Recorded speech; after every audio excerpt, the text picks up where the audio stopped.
Have you ever felt like your days just slip by without leaving a mark, trapped in routine while your true potential slowly fades away? It's easy to fall into the comfort trap, watching your dreams dim little by little. But imagine what would happen if every single day you pushed yourself to grow, challenged your limits, and moved closer to the best version of yourself. In this video, you'll learn how to stop wasting your potential and finally become the person you've always wanted to be. The Stoics left us 13 powerful lessons that, if you apply them daily, can completely transform your life. From building unshakable habits to learning how to thrive in discomfort and stop comparing yourself to others, these teachings hold the key to pushing yourself to be better, day after day. You don't need to wait for the perfect moment. What you need is to force yourself to work on yourself, to overcome your limits, and to live in alignment with your values. Are you ready to start working on your best self? Before we continue, if you're finding value in this content, consider subscribing and becoming an exclusive member to access unique benefits. And tell us in the comments, what are you doing today to become your best self? We want to grow together with you. Lesson 1. Win the battle at dawn. Let me ask you a simple question. What are your mornings like? Think about it. Do you wake up with plenty of time, or do you jump out of bed late, heart already racing? Do you have a calm breakfast, or do you drink your coffee standing up while searching for your keys and replying to a message? Do you even look at yourself in the mirror, or do you run out the door without stopping for a second to remember who you are? My friend, you might not see it, but the way you start the day is the way you live it. If your morning is chaos, your whole day will be too. Mornings are like the foundation of a house. Nobody sees them, nobody comments on them, but they hold up everything that comes after. If they're solid, you can build anything on top. If not, sooner or later everything wobbles. Picture your ideal morning. You wake up without rushing, your head clear. You give yourself a few minutes to feel the ground under your feet, to breathe deeply. You sip your coffee calmly while the rest of the world is still asleep. Maybe you read a few lines. Think about how you'll respond to the day instead of just reacting to it. And when you walk out the door, you're already a stoic warrior, ready for whatever comes. Don't think this is trivial. James Clear, author of Atomic Habits, explains that small morning actions trigger a positive chain reaction for the whole day. That feeling of having done something good early on gives you momentum to keep making good choices, even when problems come. Mornings are the spark that lights the rest. Marcus Aurelius said the same thing, and he lived it. Before facing enemies, bureaucracy, and betrayals across the empire, he would write to remind himself that simply being alive was already a privilege. When you arise in the morning, think of what a precious privilege it is to be alive. That kept him from being dragged along by everyone else's noise. And you can do it too, even if you're not an emperor. You just have to decide that that first hour of the day belongs to you. So, how can you do it? You can set your alarm 20 minutes earlier. That's it, you don't need to wake up at 5. But those 20 minutes are yours. When the alarm goes off, don't check your phone. Don't open your email. Just get up and spend that time on something that brings you peace. If it's hard to get up right away, don't beat yourself up. It's normal. You can leave a glass of water on your nightstand and drink it as soon as you open your eyes to wake yourself up. Or you can even picture Marcus Aurelius with his iPhone alarm blaring at 5 a.m., grumbling, "Time to fight the barbarians and the blankets," and still getting up anyway. Sometimes a little humor helps defeat laziness. Then, try writing, and in a notebook or even on your phone, a single sentence that sums up how you want to act today. Just one. For example, "Today I won't get caught up in what's out of my control," or "Today I choose to move forward even if it's slow." Write it down, read it out loud, and keep it in your pocket. When the day gets tough, read it again. And why not? Dare to take a walk around your neighborhood before the city wakes up. Put on your sneakers, go out without headphones, and walk for 10 minutes. Look at the empty streets, listen to the sounds of dawn. Feel that the world belongs to you for a few minutes before the noise begins. That feeling of being one step ahead of the day is a reminder that you've already won your first battle, because the battle is won the moment you open your eyes and decide not to give in to the chaos. Let your warrior's morning mantra be clear and yours. I own my day. Come on, write it in the comments and mark it as the start of your change. Today I own my morning, and that's why I'll be better than yesterday. Lesson 2. Grow through discomfort. My friend, be honest. How many times have you avoided something just because it made you uncomfortable? How many opportunities have you let slip away because you were afraid to step out of your comfort zone? Think of a baby bird in its nest. It doesn't have to do anything. Its mother brings food, keeps it warm, and its world is safe and comfortable. But one day, the nest isn't enough anymore. If it wants to fly, if it wants to survive, it has to jump. And in that moment, it has two choices. Stay where it is, comfortable but limited, or face the fear and learn to use its wings. Now tell me, are you still sitting in your nest, waiting for everything to change while you stay still? Because listen carefully. If everything is easy, you're not improving. Seneca said, "Adversity is the training ground of the soul." He didn't see discomfort as a punishment but as a gym for the mind. And he didn't just talk about it in theory, he lived it. Every so often he would sleep on the floor, wear simple clothes, and eat only the basics, even though he had more than enough wealth. Why? Because he knew that if his happiness depended on comfort, the moment he lost it, he would suffer. But if he trained himself to handle discomfort, nothing could break him. And I know what you're thinking. Okay, but facing discomfort isn't that easy. I get it. No one wants to be uncomfortable on purpose. But some people have made it a way of life. Look at the creators of yes theory. Do you know their motto? Seek discomfort. Their philosophy is simple but powerful. The more you step out of your comfort zone, the more you grow. They've done things that seem crazy. Traveling with no money, staying in strangers' homes, saying yes to experiences most people would avoid out of fear.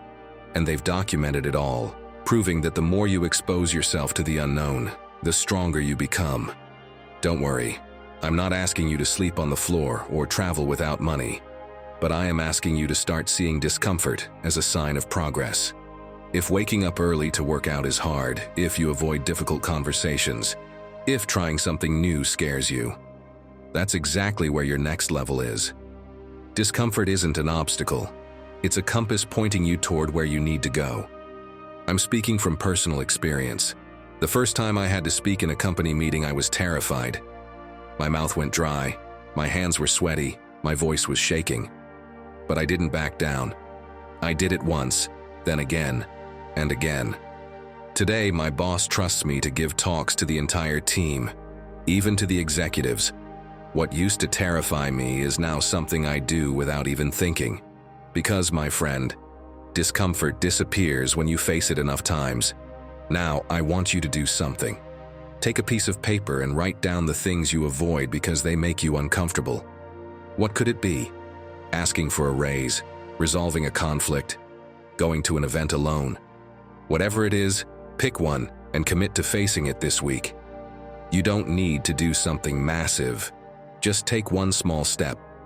For example, if socializing makes you uncomfortable, go out and say hello to someone new. Discomfort is defeated through action, not overthinking. And even more important, learn to reinterpret discomfort.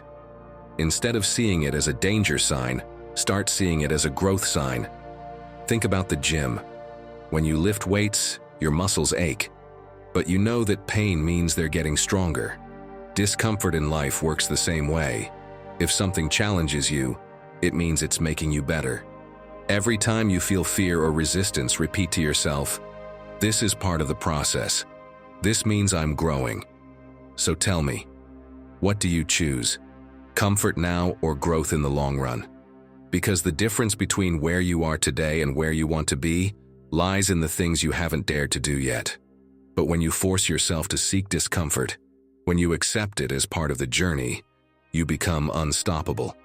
So tell me, what will you do today to step out of your comfort zone and take one more step toward the person you want to become?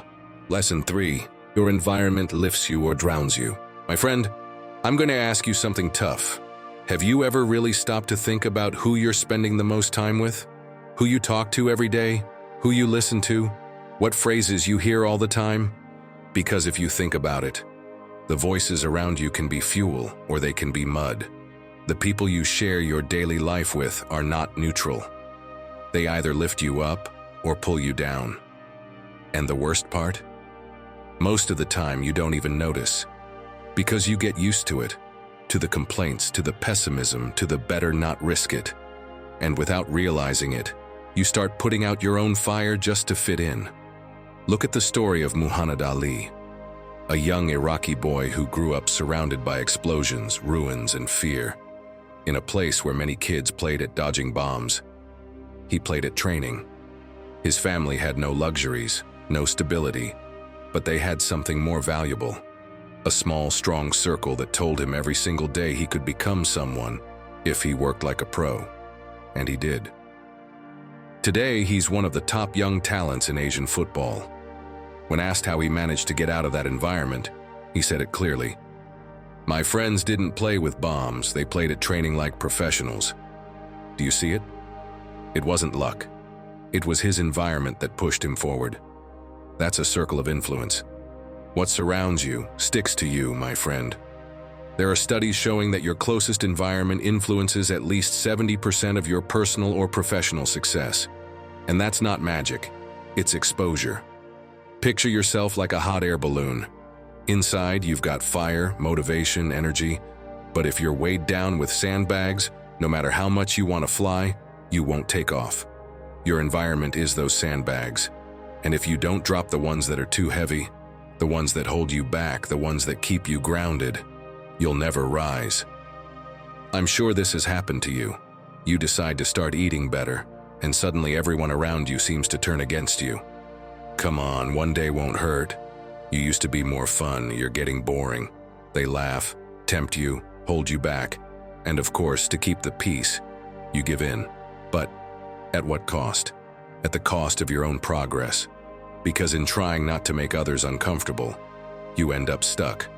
If you've made it this far, it's because you truly want to force yourself to be better every second. So now it's time to take a good look at what and who is around you. First, do the energy scan. Think of the 3 people you talk to most during the week. Do they inspire you or drain you? Do they encourage your growth or make you feel like you're overreacting every time you try something new? And don't worry, it's not about cutting people out cold, but it is about adjusting how much time you give them.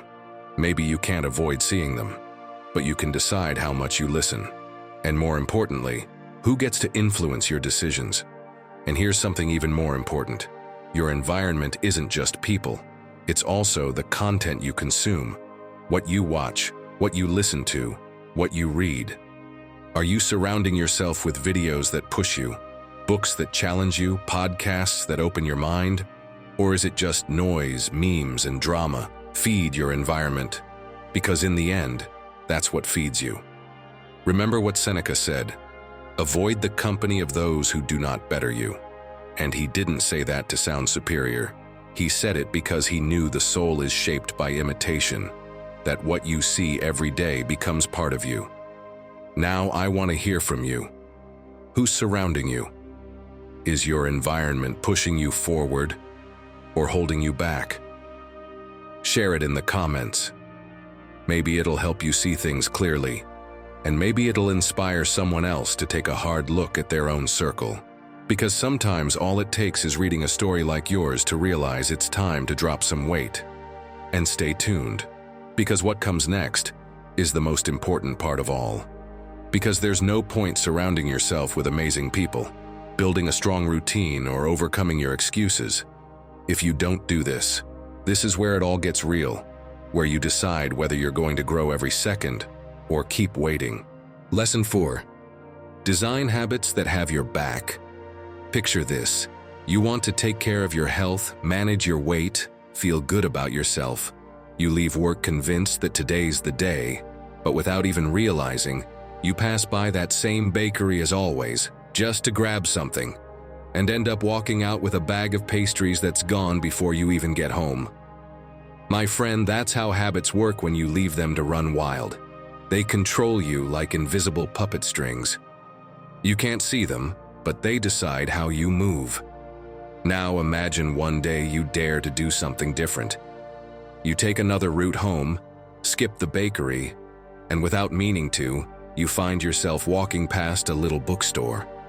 At first you go in out of curiosity, flip through a few books. The next day you do it again. And little by little, you discover that every afternoon you end up reading there for a while. No more bakery, no more guilt.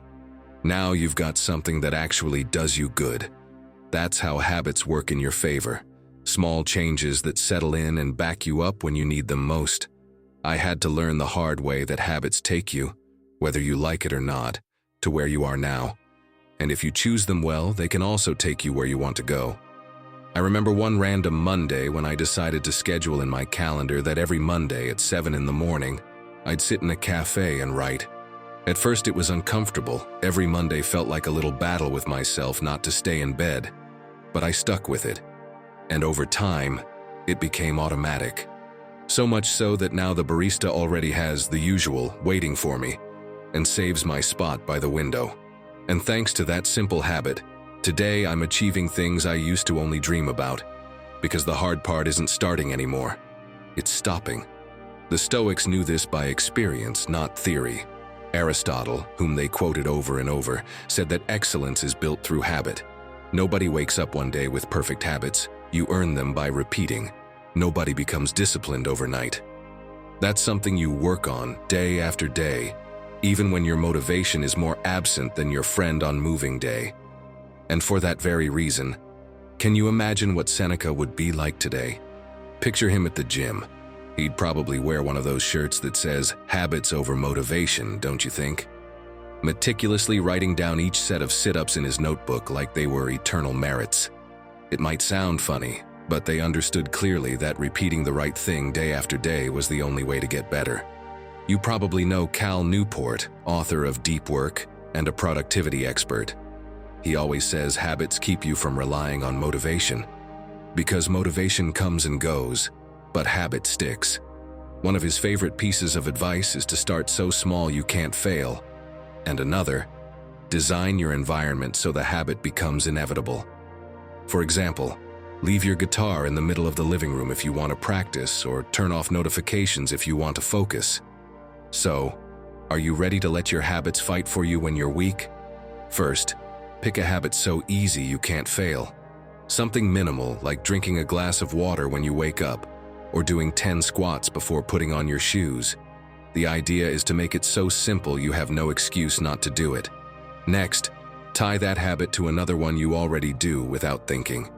For example, while waiting for the water to boil for tea, do 20 push-ups or stretch your arms and back. You don't need more time, just a little creativity.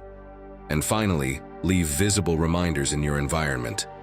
Put a book on your pillow to read before bed, or leave your sneakers by the door so you'll go out for a walk without thinking about it. That way, your surroundings push you in the right direction, even when you don't have the strength. You are what you repeat every day. Let your habits speak well of you when you can't, because every small gesture you make today is a better version of yourself being built, step by step. Lesson 5.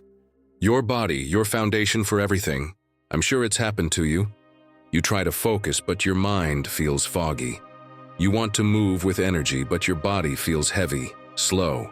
You try to motivate yourself to do something productive, but everything feels like an exhausting battle.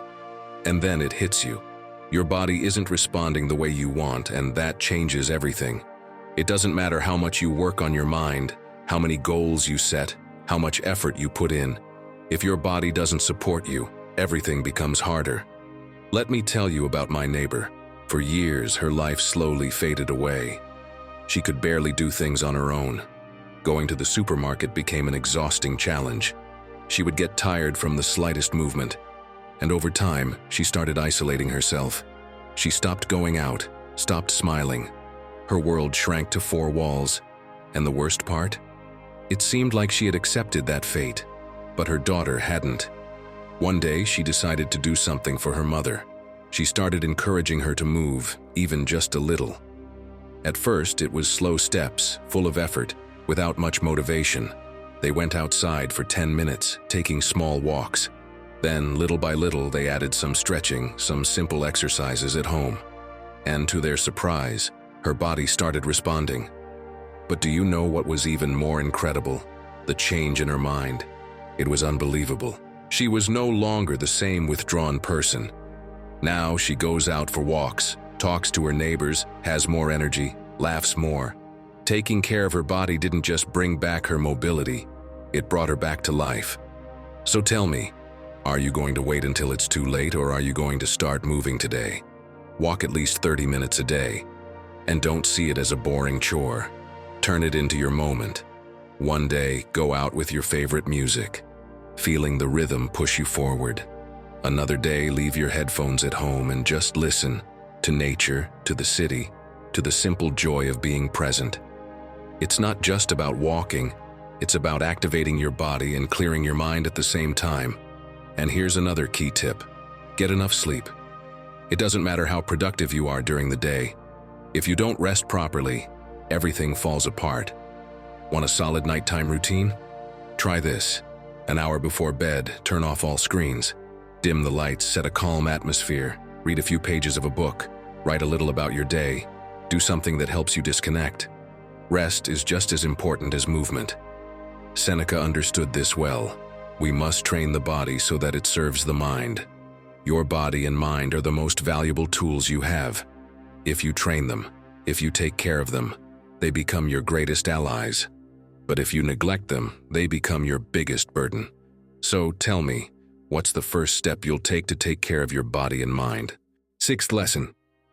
Don't believe everything you think. My friend, I know it. Sometimes the enemy isn't out there. It's in here, in your head. In those voices that say the same thing every day, as if repeating it makes it true. You can't. You're not enough. You'll never make it. And the worst part? They speak with your own voice. But listen closely, just because you think it doesn't mean it's true. Your mind is a lot of things, but realistic? Not always. Sometimes it's creative, chaotic, dramatic. It's like having a pessimistic parrot on your shoulder, one that repeats all day long. You can't do it. You're not good enough. You're going to fail.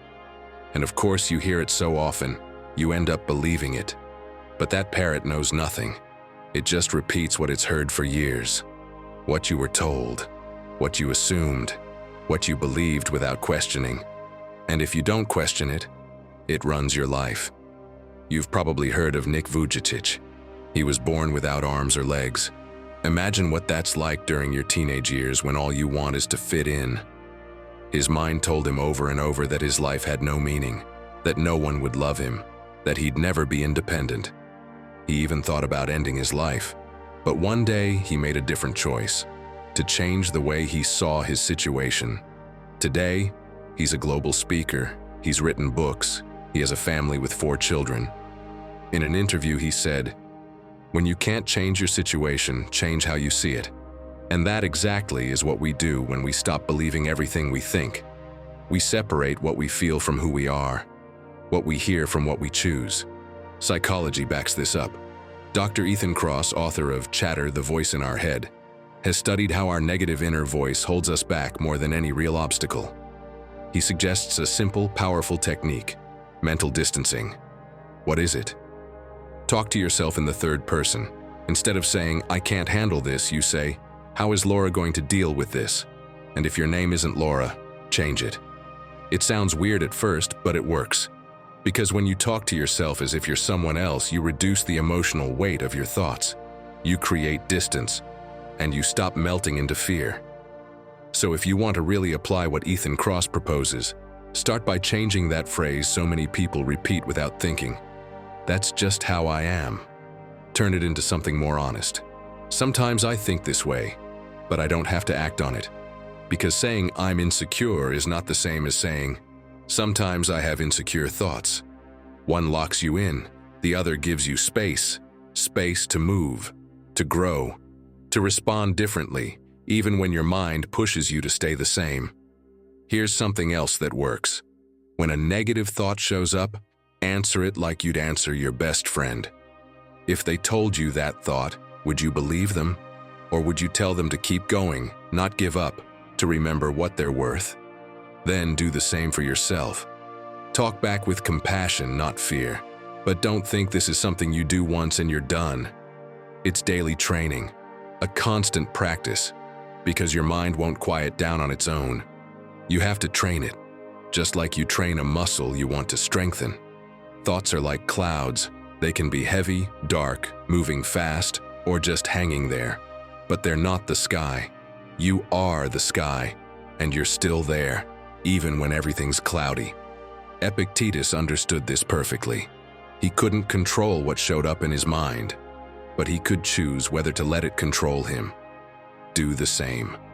Don't identify with the storm. Let it pass. Lesson 7.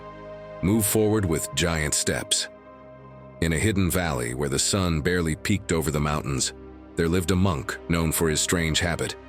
Every morning, while the village was still asleep, he would walk down to the beach with an empty bag and come back at dusk, his back hunched and his bag full of tiny stones.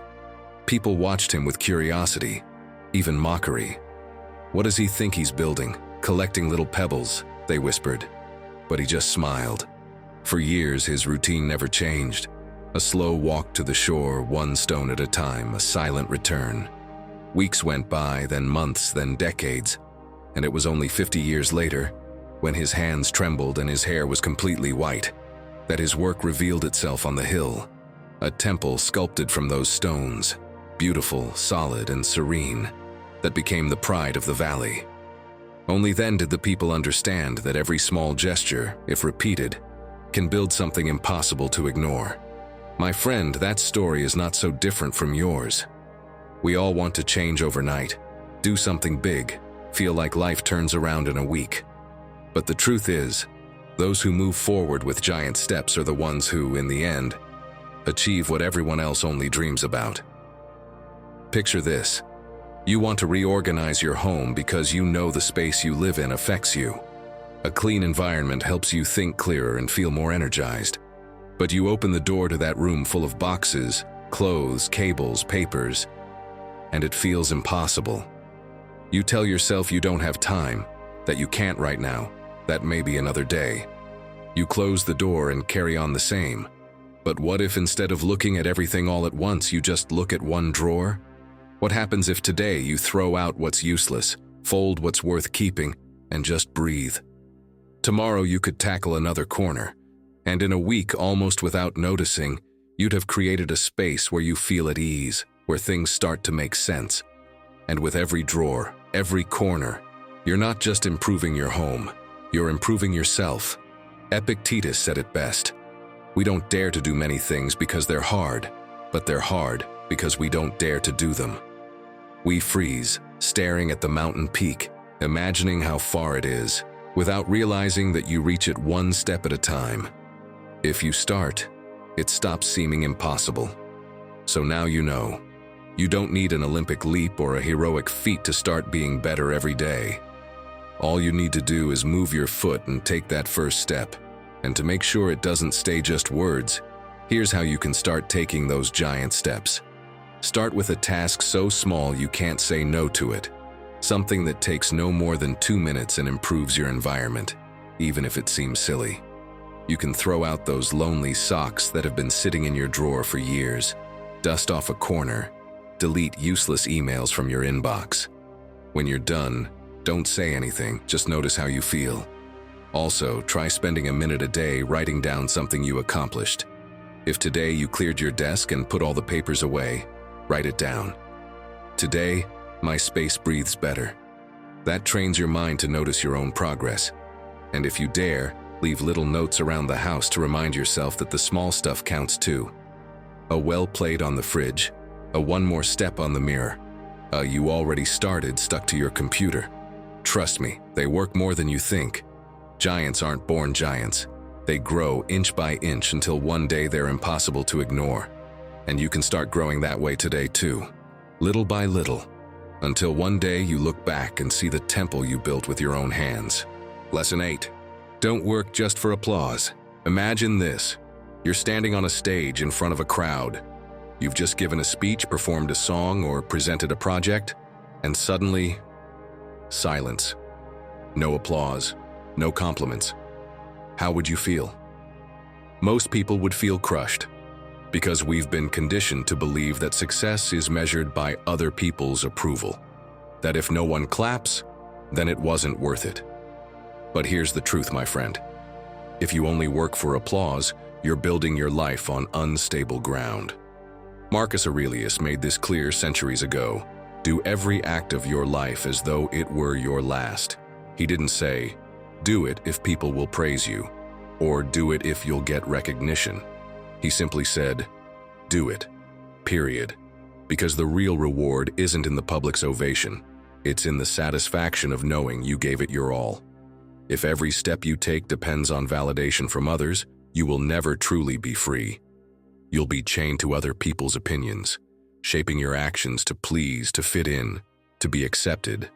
But the truth is, at the end of the day, when you're alone with yourself, the applause doesn't matter. The only thing that matters is whether you are proud of what you did.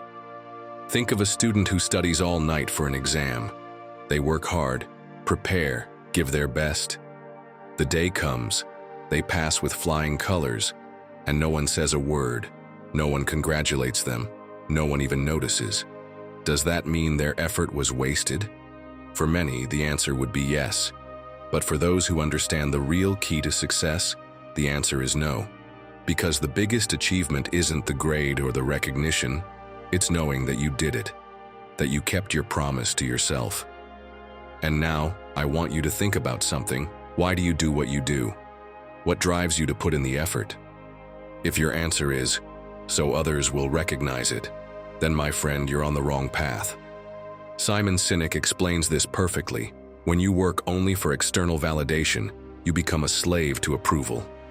Think about this. The real success isn't in the applause. It's in doing what you love with discipline and consistency, even when no one is watching. So, how can you apply this to your life? First, take a moment to reflect on what truly motivates you. Work on it for the sake of becoming better each day. That way, nothing and no one will be able to stop you.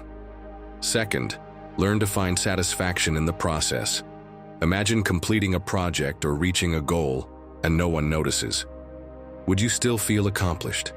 If your answer is no, then it's time to shift your mindset.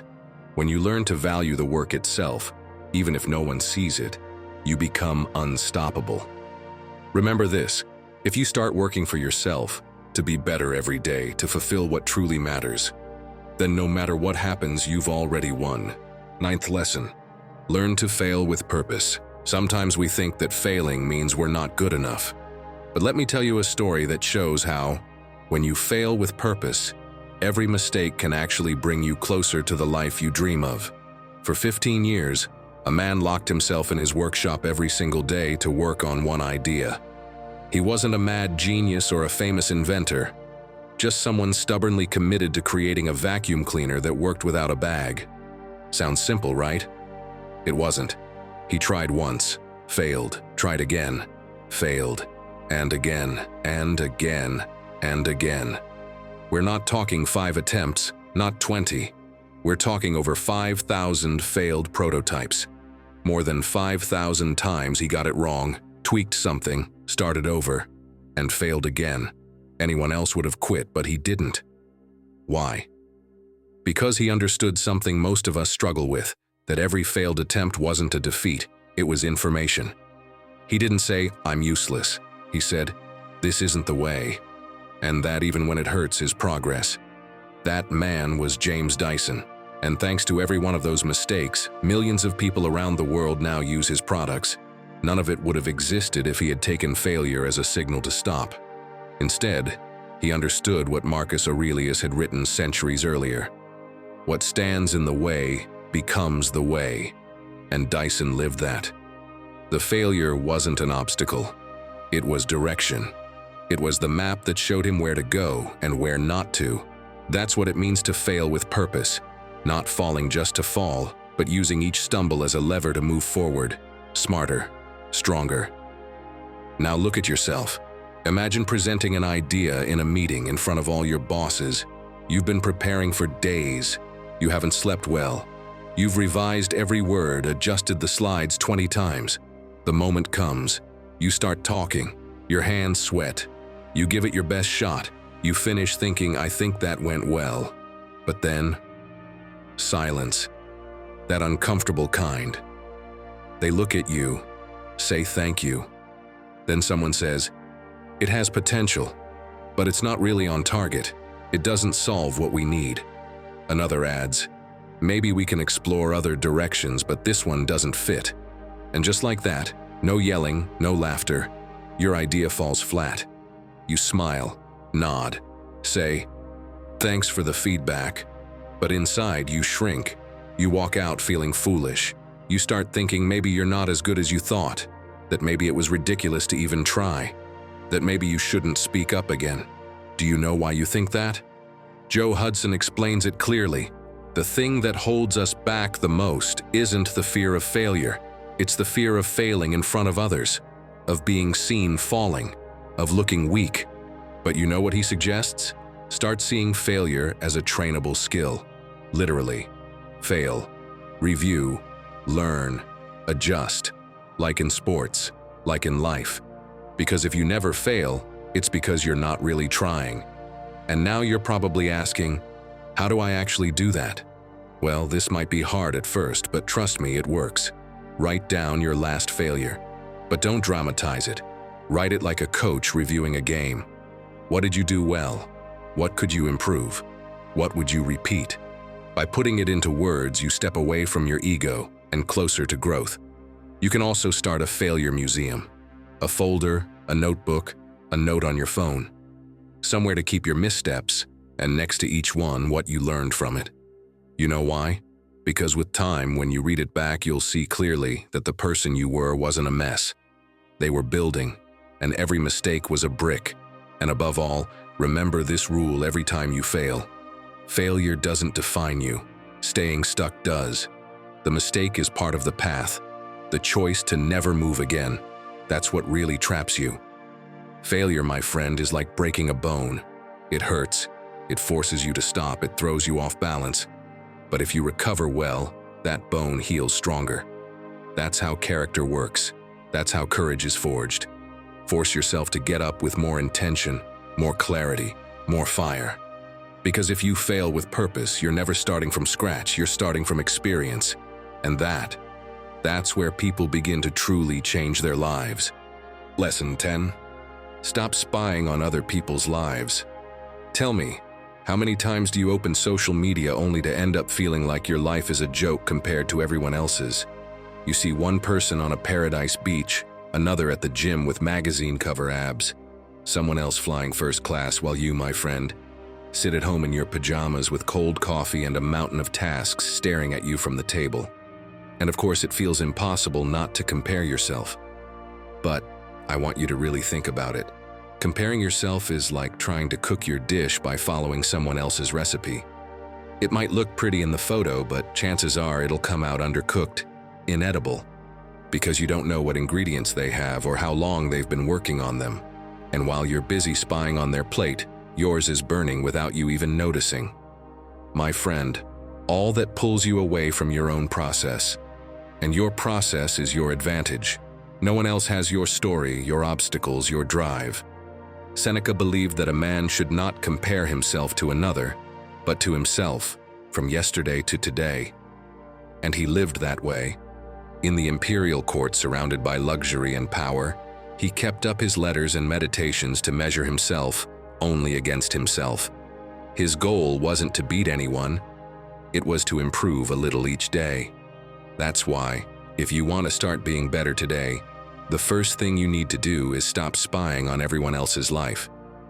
All that time and energy you waste watching what others are doing could be invested in you, in moving a little further down your own path.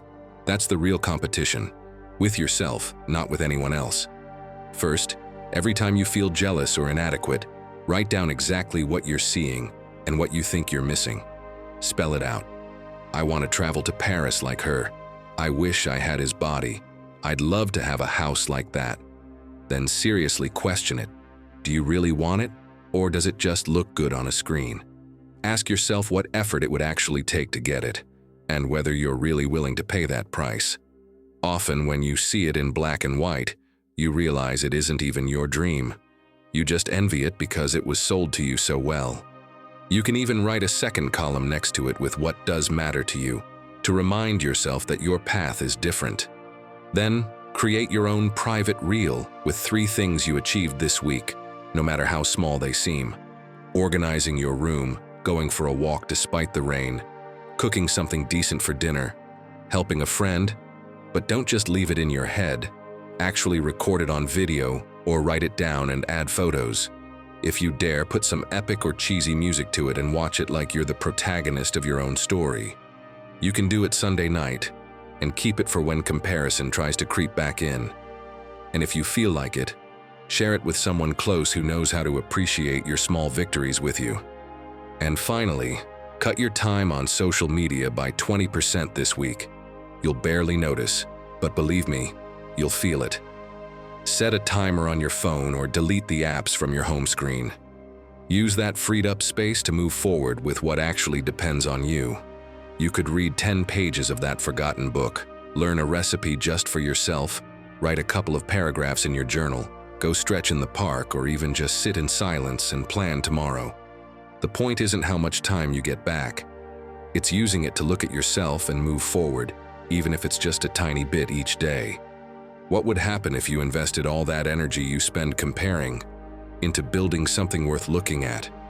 Today you can start answering that question.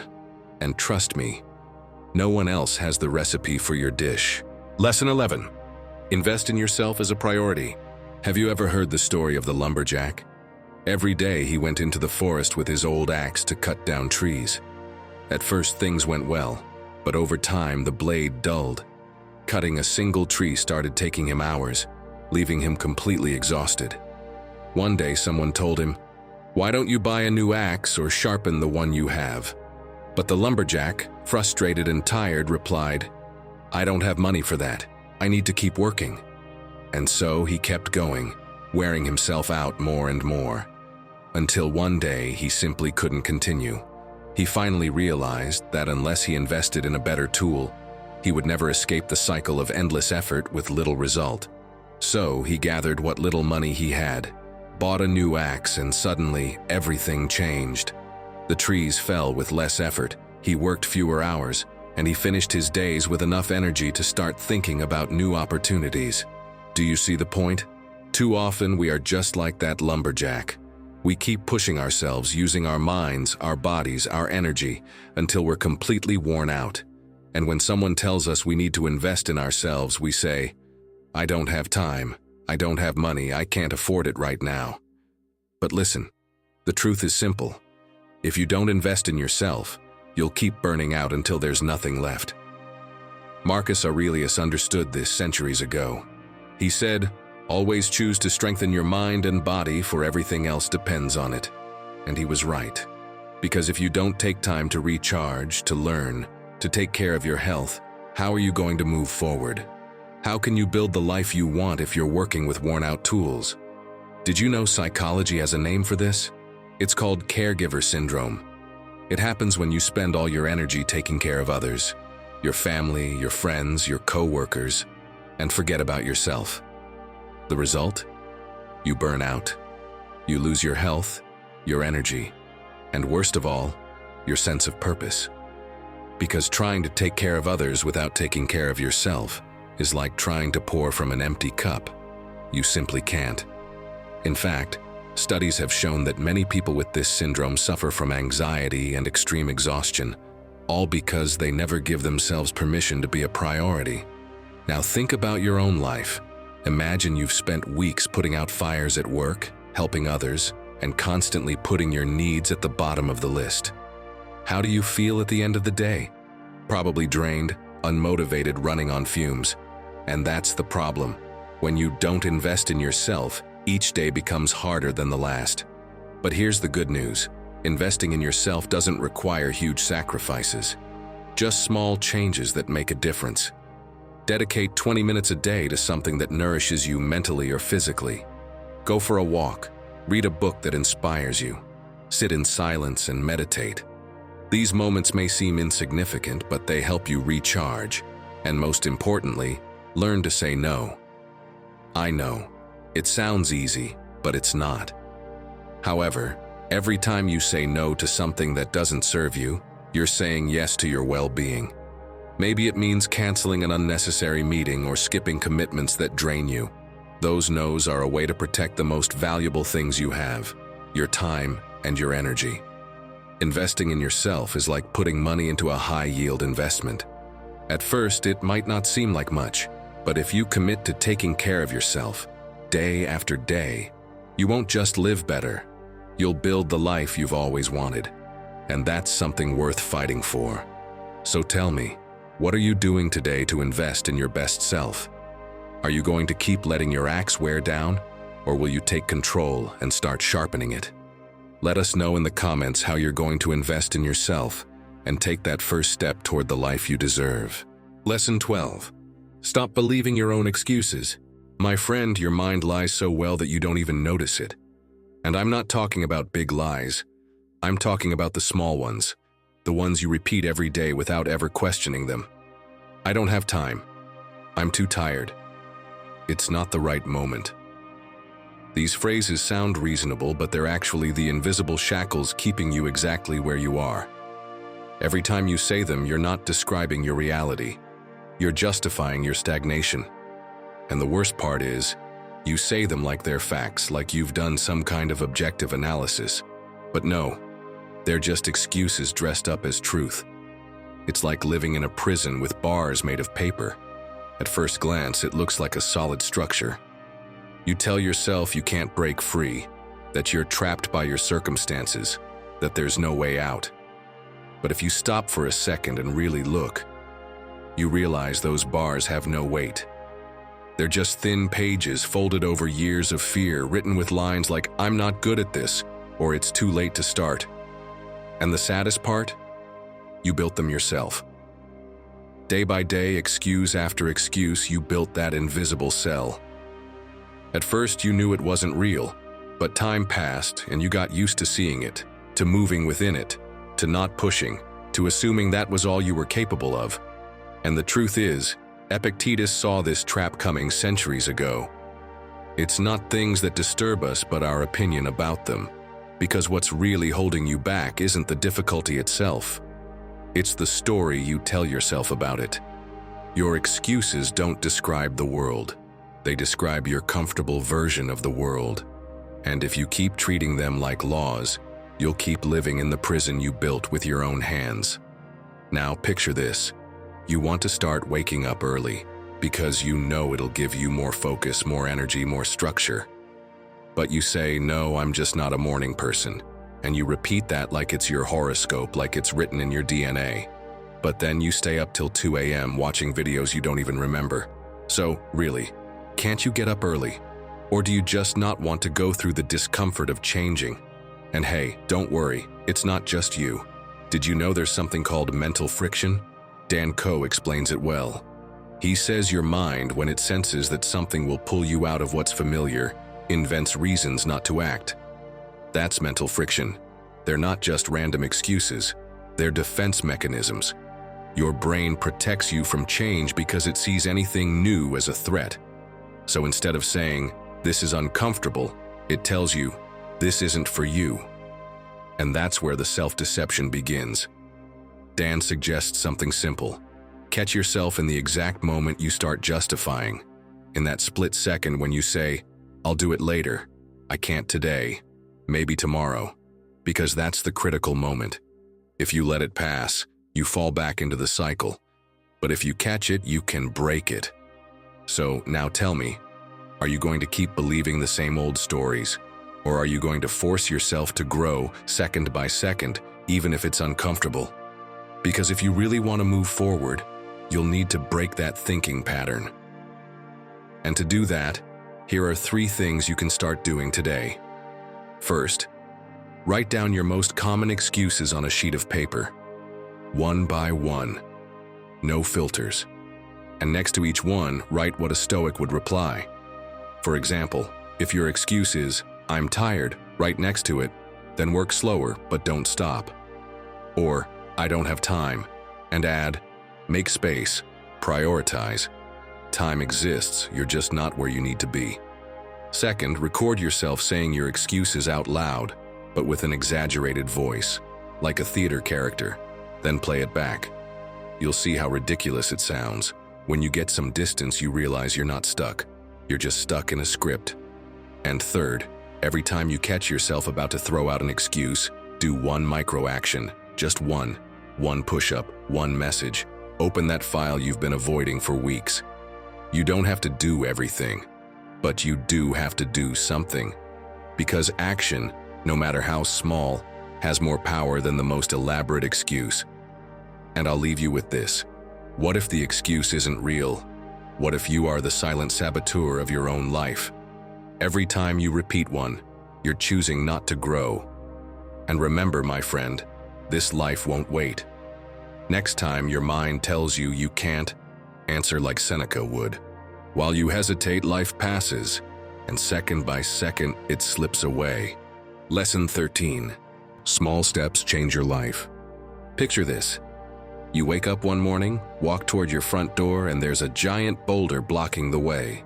A massive rock like the universe is telling you you can't move forward. You stare at it, try to push it. Nothing. You try to move it to the side, impossible. Days go by, and it's still there. Until one day, almost out of boredom, you pick up a small hammer. And you hit it.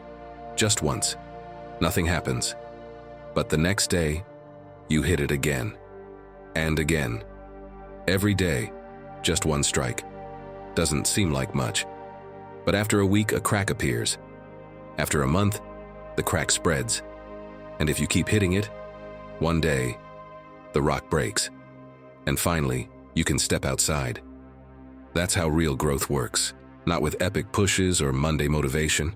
With daily hammer strikes. With decisions so simple they seem pointless. But they're not.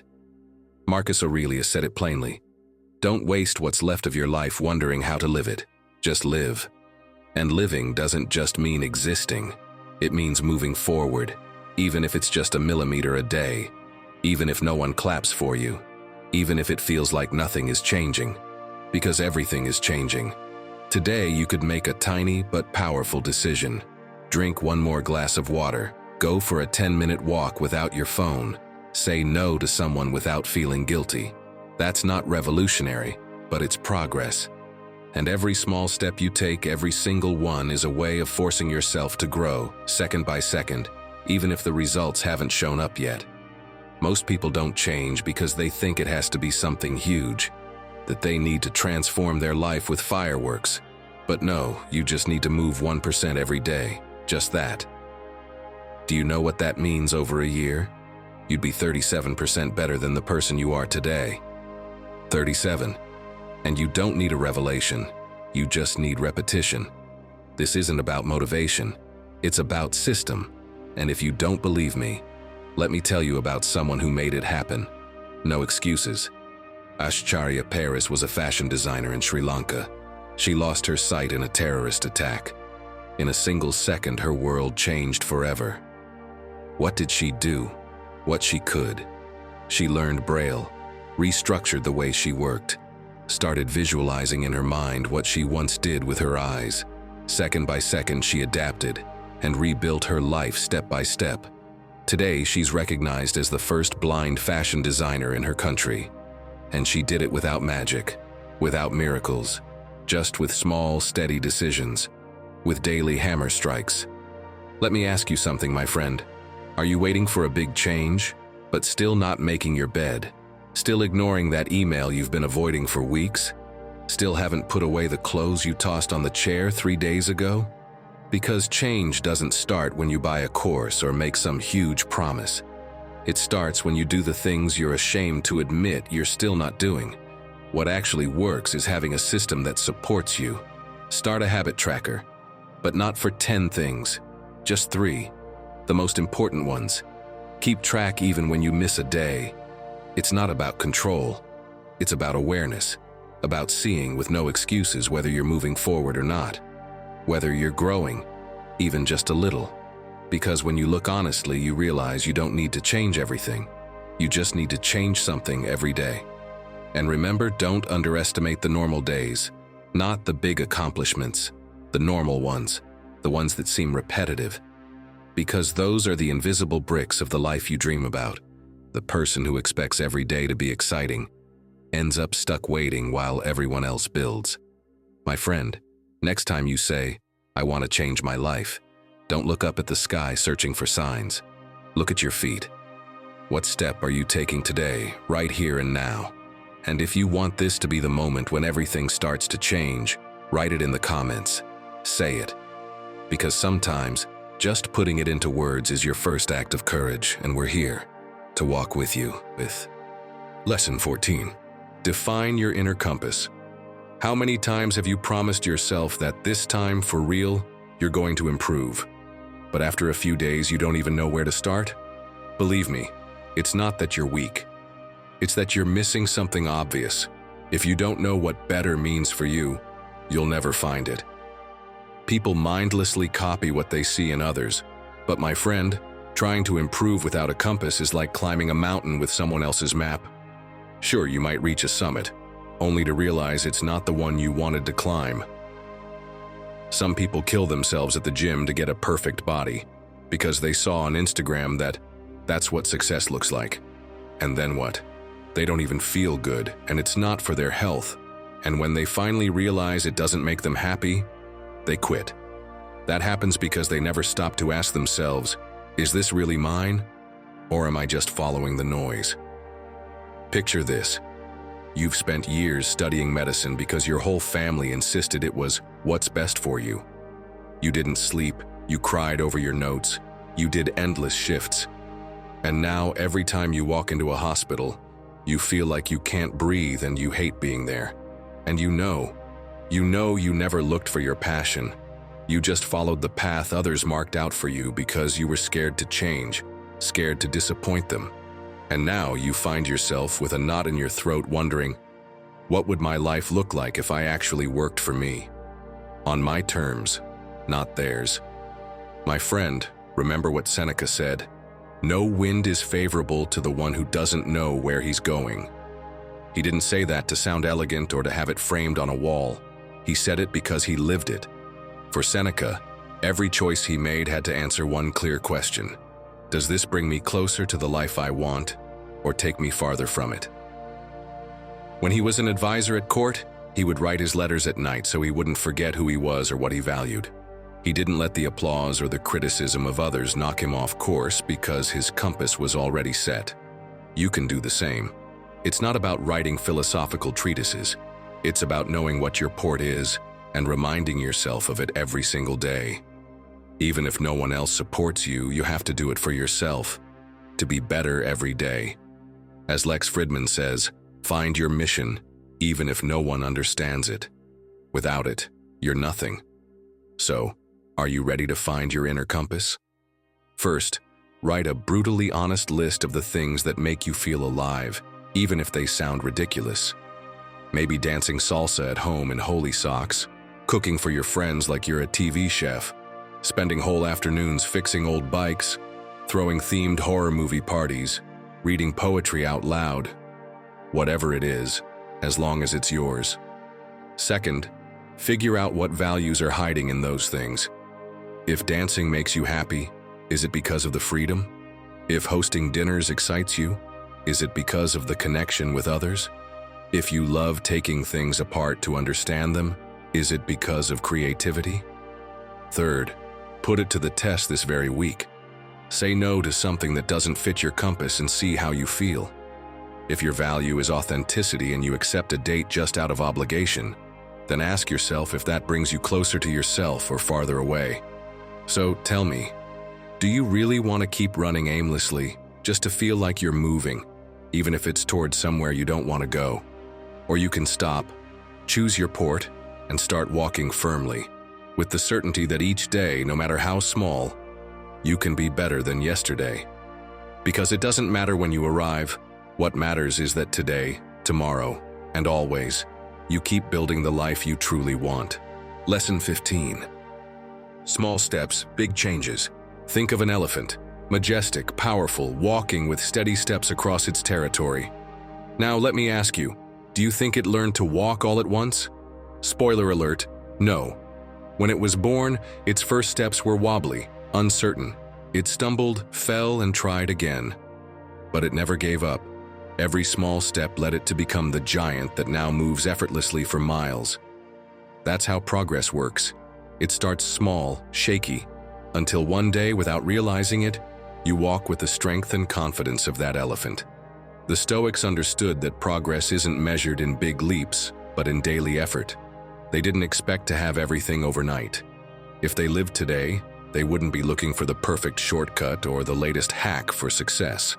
They knew the key was to take action, a little every day, and let time do its work.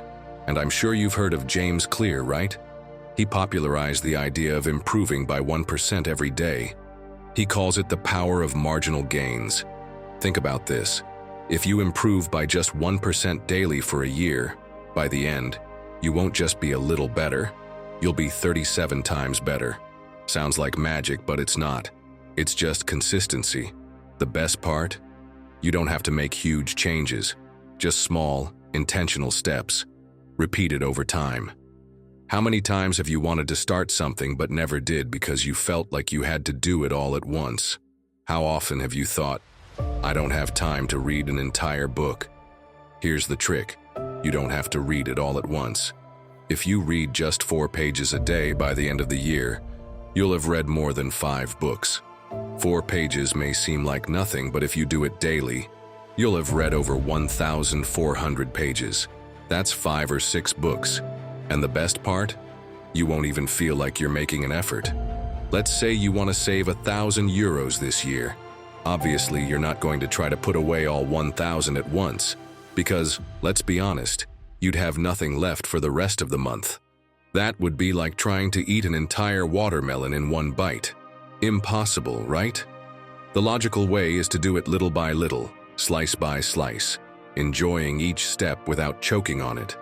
Saving works the same way.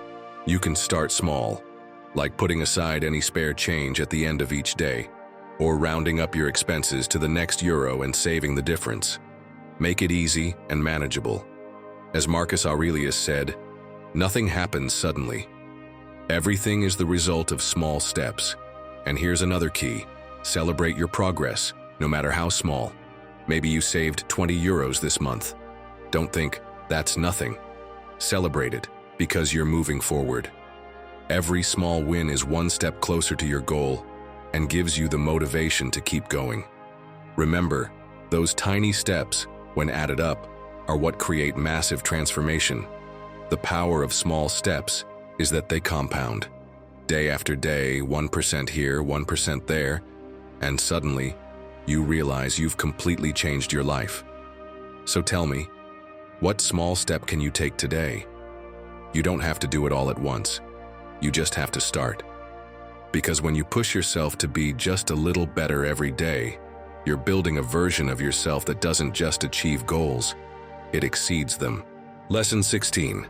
Who are you comparing yourself to? Tap, tap, tap. Every morning, the sound of the deer's hooves echoed over the stones by the lake.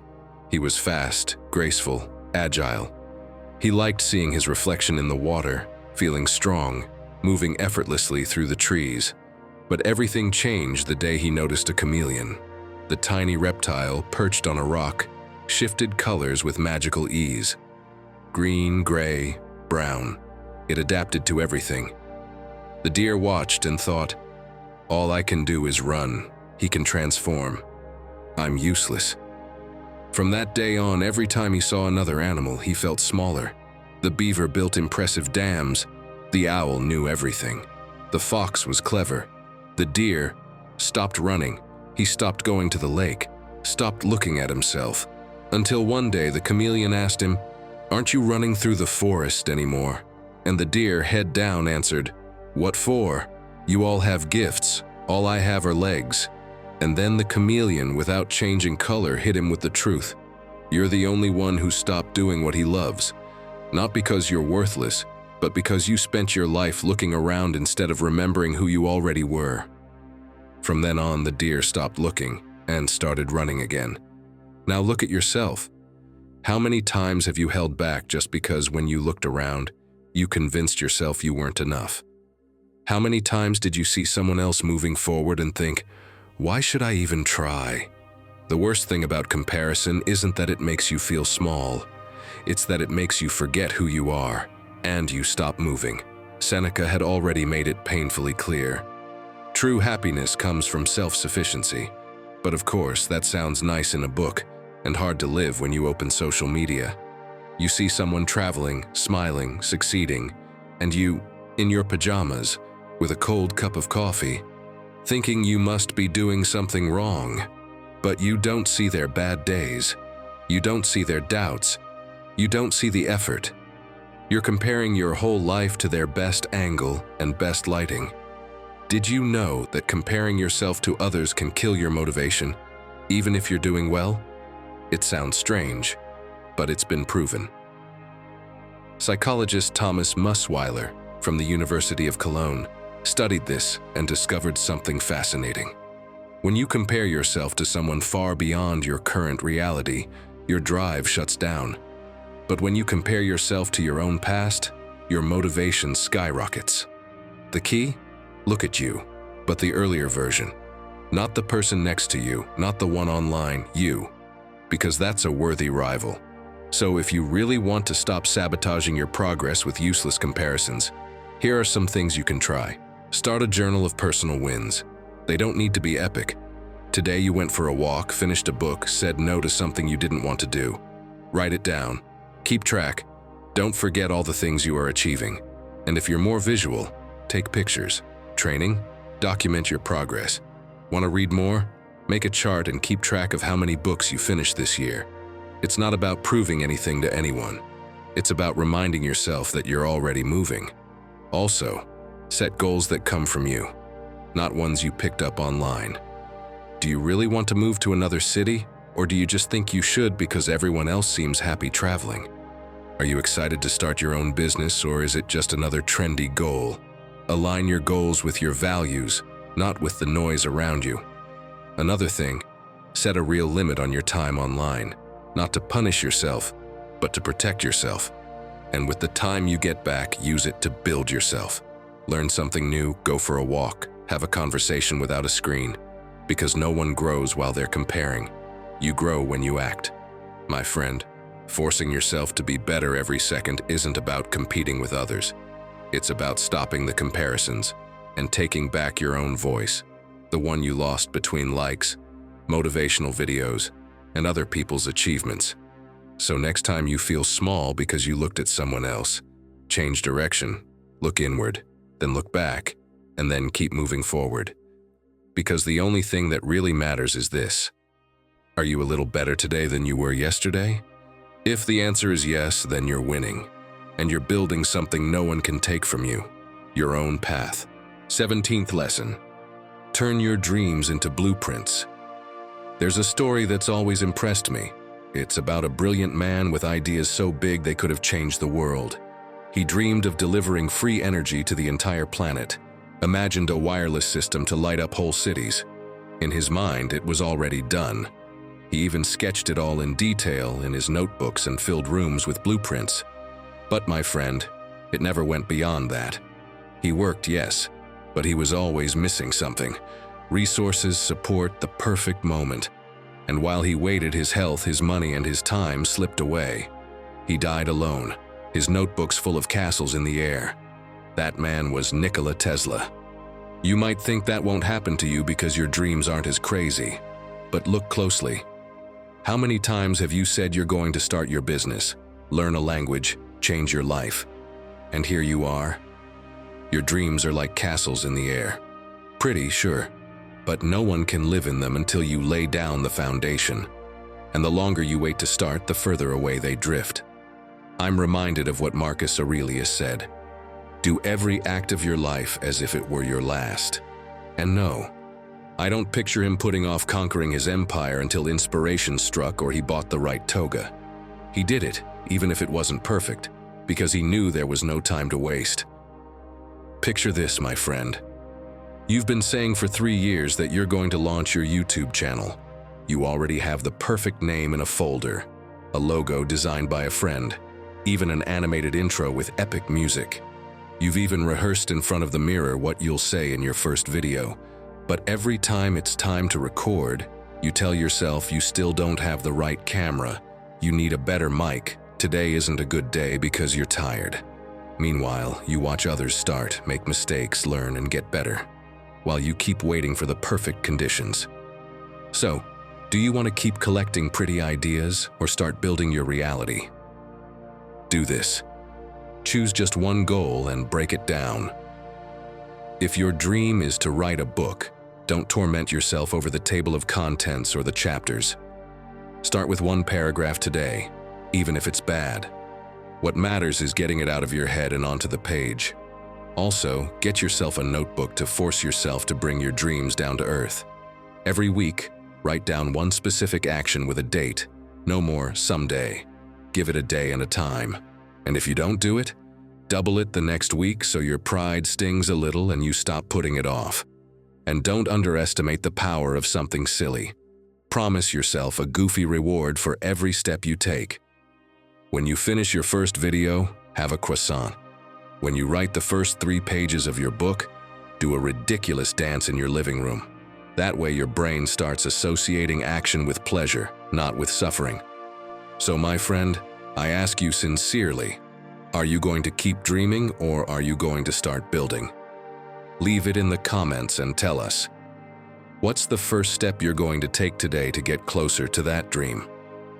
Remember, only by working on your dreams every single day, little by little, do you become someone better. And no one can do it for you. Lesson number 18, quality time matters. Tell me something, my friend. Have you ever been with someone but not really present? You're there physically, but your mind is somewhere else. Maybe you're checking your phone, thinking about work, or planning what you'll do later. You think you're spending time with that person, but in reality, you're not. And then, suddenly, something important happens, and you miss it completely. Imagine this. You're having dinner with your family. Your child is excitedly telling you about their day at school, but you're scrolling through your phone. You nod, say, uh-huh, without thinking, and keep staring at the screen. A few minutes later, they stop talking. They realize you're not listening. And the worst part? Maybe they'll never tell you things with the same enthusiasm again. And what if one day you don't get the chance to listen at all? And this doesn't just apply to your relationships, it applies to you too. How many times have you said you were going to work on yourself, but you did it without real intention? You put on a movie, but keep half an eye on your phone. You go for a walk to clear your mind, but spend the whole time replying to messages. You sit down to read, but 3 pages in, you realize you don't remember anything because your mind was elsewhere. It's not about how much time you spend, it's about how you use it. Because, as Seneca said, it's not that we have little time, but that we waste a lot of it. It's not about the quantity of time you spend with others. It's about the quality of that time. Being physically present doesn't mean you're really there. If you truly want to improve day after day, you have to learn to make every minute count. It's useless to spend hours with someone if you're distracted. It's useless to dedicate time to yourself if you fill it with empty distractions. Here's a simple but powerful tip. Plan time for the people who truly matter. Don't let routine consume you and turn your relationships into something automatic. If you have a partner, a friend, or a family member who matters to you, make time for them. And when you do, turn off distractions. For example, if you eat with your family, do it without your phone on the table and without the TV in the background. Ask something beyond the usual, "How was your day?" Listen to what they say and respond with interest. If you go out with your partner, choose an activity where you can actually talk instead of sitting together, each staring at your own screen. With your friends, don't just wait for plans to happen. Create them. Call instead of just texting. Set up a coffee date or a meetup where you can talk without interruptions. It might seem small, but these moments make all the difference in any relationship. Because, my friend, relationships are like plants. They don't grow just because you glance at them from a distance or give them a few seconds of attention while doing something else. They need care, presence, and dedication. If you water them with quality time, they flourish. But if you just let them sit there unattended, one day you'll realize they've withered away. So tell me, what will you do with your time from now on? Will you keep letting it slip away into distractions? Or will you finally start giving it the quality it truly deserves? Because believe me, pushing yourself to be better every day won't just transform your life. It will transform the lives of those around you too. Lesson 19. Breathe and keep going. Sometimes, my friend, we get so obsessed with moving forward that we forget why we even started. You keep checking off tasks, hitting goals, sticking to routines, and you don't even realize you're living like a machine. No breaks, no celebrations, no breath. And then one day you wonder why you're so exhausted, why it's suddenly so hard to keep going. The answer's simple. Because you never gave yourself permission to enjoy what you've already achieved. Marcus Aurelius wrote it powerfully. The art of living is more like wrestling than dancing, in that it demands being ready and firm against the unexpected. But even a fighter needs to pause, needs time to heal, to savor a win, no matter how small. Living isn't about throwing punches without rest. You're allowed to smile, and yes, you're allowed to stop. That's exactly what happened to me. When I started my project, I was so focused on chasing goals that I didn't even notice what I'd already accomplished. I was publishing, working, improving, non-stop, until one day my partner looked at me and said, "What's the point of trying so hard if you never feel any joy?" And that hit me like a bucket of cold water, because they were right. I was so focused on the next step I never celebrated the ones I'd already taken. And this isn't just about emotions, it's backed by science. Dr. Kristen Neff, one of the world's leading researchers on self-compassion, has shown that people who celebrate their small wins and treat themselves kindly are more consistent in their progress than those who just pressure themselves. Why? Because self-compassion isn't weakness, it's emotional fuel. It's what helps you get up every day without falling apart inside. Let me give you a simple example. Let's say you've been waking up early and sticking to your morning routine for 5 straight days. Yeah, that same routine we helped you build step by step a few sections back. Something that used to feel impossible. But instead of acknowledging it, you say, "Whatever, it's just what I'm supposed to do." And just like that, the impact disappears. The motivation fades. Like your effort didn't deserve a single clap. Like being better every second doesn't matter unless it turns into something huge. So today, I want to offer you something different. A small challenge. At the end of each week, make a list of 3 things you did well. They don't need to be big. You stayed consistent with your water intake. You had that difficult conversation. You gave 10 more minutes to that habit you're trying to build. Write them down. Read them. Remind yourself you are moving forward. Also, try this. Have a closing word for your day. A simple ritual. When you turn off the light, say something like, "Today I made progress," or "Today I gave it my all." It might sound silly, but it marks the end of your day with purpose. It reminds you you're on your path, and give yourself something, yes, seriously, a concrete reward for completing a week of discipline. It doesn't need to be huge. Maybe a walk by yourself, a meal you really enjoy, an afternoon with no pressure, something your mind links to. I earned this because I stayed consistent. That emotional anchor is key if you want to keep your routine going long term. Because no, you're not a machine. You're a work in progress, and every brick counts. But if you don't celebrate what you're building, you'll never feel like you're really living in your own home. So celebrate, breathe, and then keep going. Because forcing yourself to be better every second isn't about crushing yourself with pressure. It's about moving forward with awareness. Knowing that yes, you're pushing yourself, but you're also acknowledging your effort. That it's not just about reaching the goal, but about honoring the process.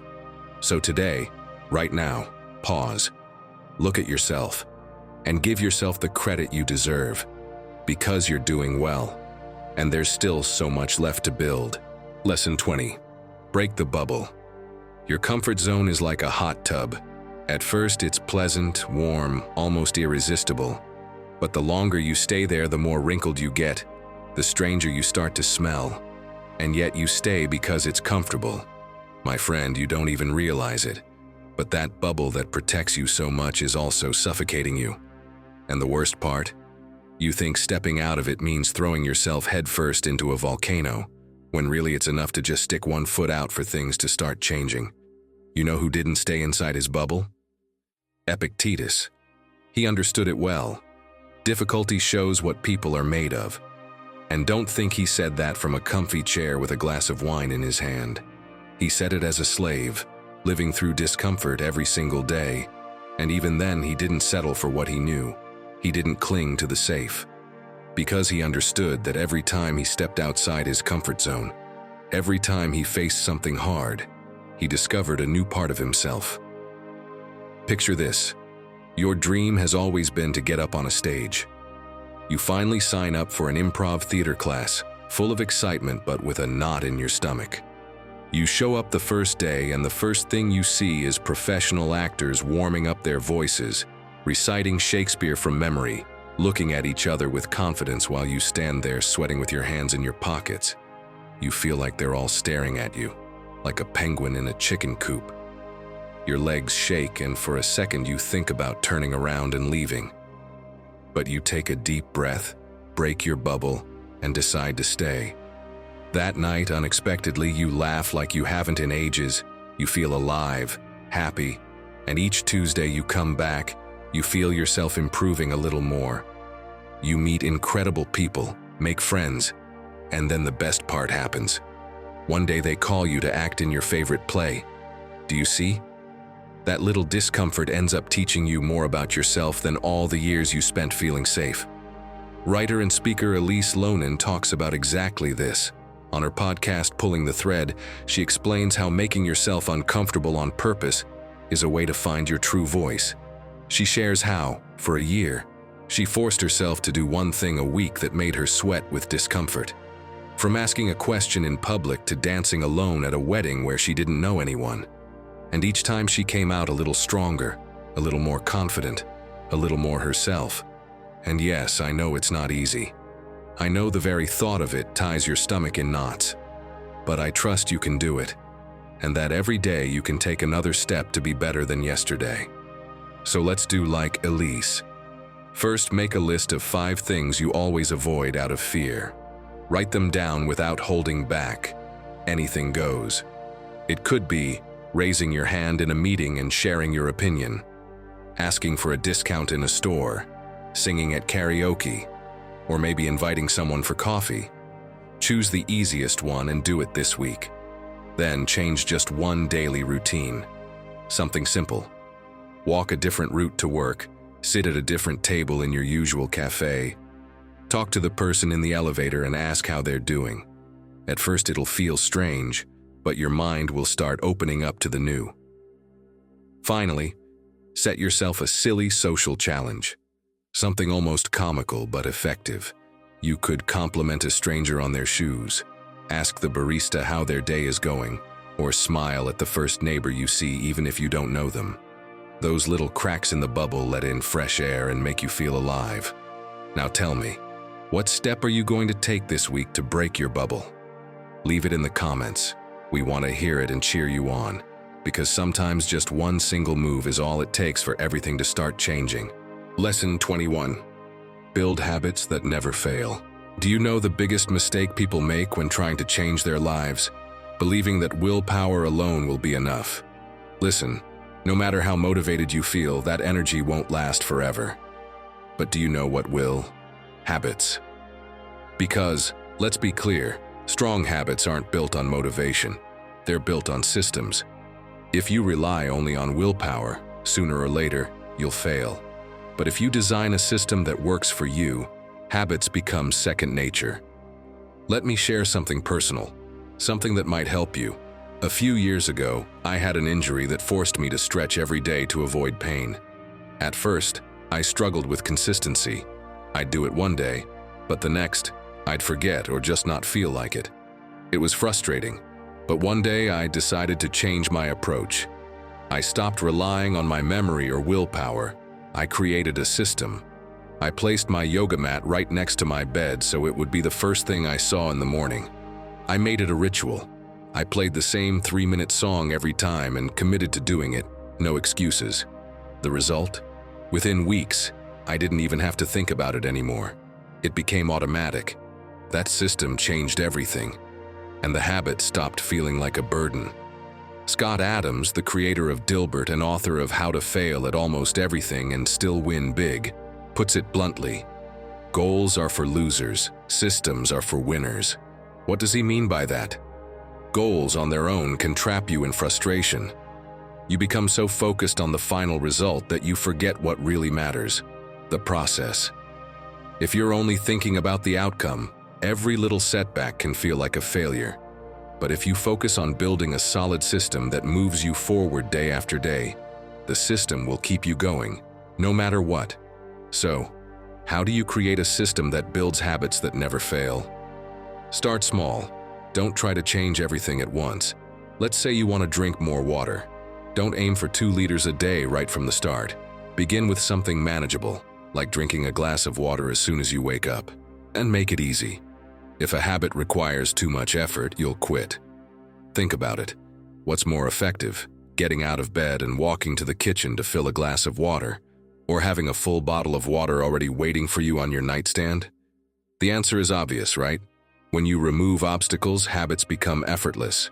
You won't have to think about doing it. It'll just be there, ready to go. And here's the key: integrate your habit into your daily routine. Don't try to create a habit in isolation. Attach it to something you already do. This is called habit stacking. For example, if you already have the habit of brushing your teeth in the morning, use that as a trigger for your new habit. You brush your teeth, you pick up the glass of water you left the night before, and just like that, you've started your day with a new habit. Why does this work? Because when you link a new habit to something you already do, you don't have to remember it or rely on willpower. Over time, it becomes as automatic as brushing your teeth. Seneca made this clear centuries ago. Consistency beats talent. It's not about what you achieve in a single day. It's about what you can sustain over time. Think of habits like a flowing river. You don't need to push the water. You just have to design the right path so it keeps flowing, day after day until it carries you to success. Trust me, my friend. Building systems isn't about making life harder. It's about making it easier and more effective. Lesson 22. Discipline changes everything. Here's the truth no one wants to hear. You don't need more motivation. You need more discipline. I told you at the beginning, because my friend, motivation is temporary. Today you feel unstoppable. Tomorrow you don't feel like doing anything. And if you only act based on what you feel like doing in the moment, your goals will always remain just good intentions. Discipline is what separates dreaming about something from achieving it. Epictetus made it clear: nothing great is achieved without effort and discipline. And let's be honest, can you imagine Epictetus accomplishing anything without discipline? Picture him saying, "I don't really feel like training my mind today. Maybe I'll see if I'm in the mood for Stoicism tomorrow." Or, "I'd practice mastering my emotions, but I'll wait for inspiration to strike first." Impossible. If he became one of the most influential philosophers in history, it was precisely because he understood that what you do every single day is what truly defines you. So how can you become more disciplined? First, make a list of your priorities and set daily routines to accomplish them. Don't try to do everything at once. Block out specific times in your day to work on what truly matters. Set aside time for what you want to improve, whether it's learning something new, training, or developing a project. It's not about how much you do. It's about doing it every day. Because, as Andrew Huberman explains, self-discipline isn't about willpower, it's about training. The key isn't waiting until you feel like it. It's training your mind to do what needs to be done, without negotiation. Second, make a contract with yourself. Yes, you read that right. Write it down. Put on paper what you're committing to, and follow it as if it were a legal agreement. It doesn't matter if you're not in the mood. It doesn't matter if your day gets complicated. Keeping that commitment is a sign of self-respect, and if you don't fully trust yourself, tell someone who can help keep you accountable, not to pressure you, but to remind you of the promise you made to yourself. If staying disciplined is a struggle, rely on someone you trust to help you stay on track. My friend, discipline isn't a punishment. It's a gift you give yourself to build the life you truly want. So tell me, are you going to keep waiting for motivation to magically appear? Or are you finally going to do what it takes to get where you want to be? Lesson 23. Become a master of mistakes. In Japan, they always tell the story of a potter who was considered the best in his region. But what no one knew was that he had a secret. Every week, on purpose, he would let one of his freshly made cups fall to the ground, shattering it into 1,000 pieces. Then he would repair it using the art of kintsugi, filling the cracks with gold, making the fractures not just visible, but the most beautiful part of the piece. When people found out, they asked him why he did it. He smiled and said, "Only someone who knows how to mend what's broken can say he truly understands his craft." Because right there, in those cracks, was the secret of how he became a master, improving every day piece by piece. My friend, mistakes are your cracks. At first they hurt. They feel like a defeat. But if you learn to look at them properly, with patience and without shame, you discover that's where the gold is. Marcus Aurelius put it plainly, the harm doesn't come from what happens to you, but from your opinion about it. Because the mistake itself doesn't define you. What defines you is what you decide to do with it. And don't think this is just cheap consolation. I sometimes imagine Marcus Aurelius in the middle of an imperial crisis, surrounded by generals in a tent, admitting the strategy hadn't worked, and saying something like, "Well, we failed. What's the next challenge?" And then moving forward without drama, head held high and a little wiser. Maybe it didn't happen exactly like that, but it's not hard to picture him facing his errors with that kind of calm and determination. The same thing happened to Tim Urban, the creator of the blog Wait But Why. At first, he published articles nobody read. He felt invisible, and he thought about quitting. But instead of running away from that discomfort, he read every comment, analyzed what wasn't working, and gradually improved his writing. And today, he's one of the most read writers in the world. His worst mistakes were his best school. Now picture this. You're trying to fix your toilet tank by following a YouTube tutorial. You tighten here, fiddle there, and suddenly the entire bathroom floods. You call the plumber, pride shattered, and as you watch him fix it in 5 minutes, you can't help but laugh at yourself. That's where everything starts to change. When you manage to laugh at your failures and see them as steps toward being better every day. So my friend, when the next crack appears in your path, here's how to turn it into art. Start by admitting the mistake out loud, even with humor. Tell someone, "Messed up again," and you'll see the shame loses its power when you dare to say it. Then write down what you learned, even if it seems silly. It can be something as simple as, don't use screwdrivers as hammers, or don't trust 15-second tutorials. And finally, keep a little reminder of the mistake. A photo, a note, an object that reminds you you survived it, and that thanks to it you're a little better. Every crack you accept is a vein of gold that makes you more interesting and stronger. Making mistakes is the best way to learn to be better every day, because there's no growth without falls. And the hardest falls are the ones that teach you how to get back up with more grace. Lesson 24. You are capable of more than you think. Have you ever noticed that most of the time the biggest obstacle in your life is you? Listen, it's not the world, it's not a lack of resources, and it's not even your circumstances. It's you, that voice in your head that says, "I can't." The one that stops you before you even try. But let me tell you something, those barriers aren't real. They exist only in your mind. How many times have you held yourself back just because you thought you weren't enough? My friend, I'm here to tell you the truth. You are enough. You are capable. Epictetus made this very clear when he said, Circumstances don't make the man, they reveal him. What does this mean? That challenges are what show you what you're really made of. He himself was born into slavery, but he never let his situation define him. Through inner work and perseverance, he became one of the most influential philosophers in history. His life is proof that the limits we set for ourselves are mental. And, my friend, you are no exception. Think about Charles Chaplin's story.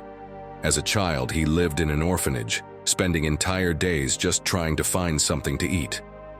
The world saw him as just another poor kid, someone destined for a life of struggle. But Chaplin didn't see himself that way. He once said, "Even back then, I considered myself the greatest actor in the world." Powerful, right?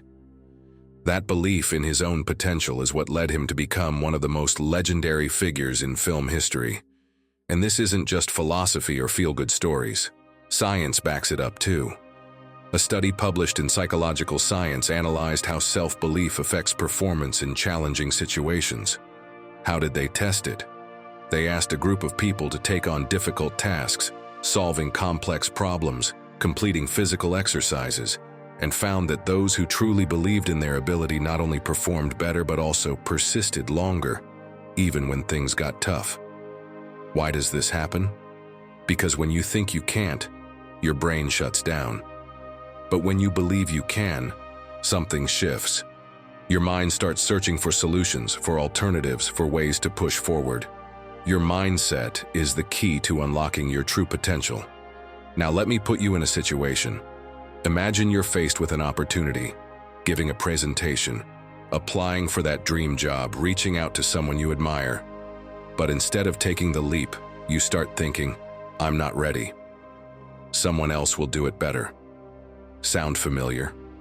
Let me be blunt. That voice holding you back is wrong. You don't need to be 100% prepared.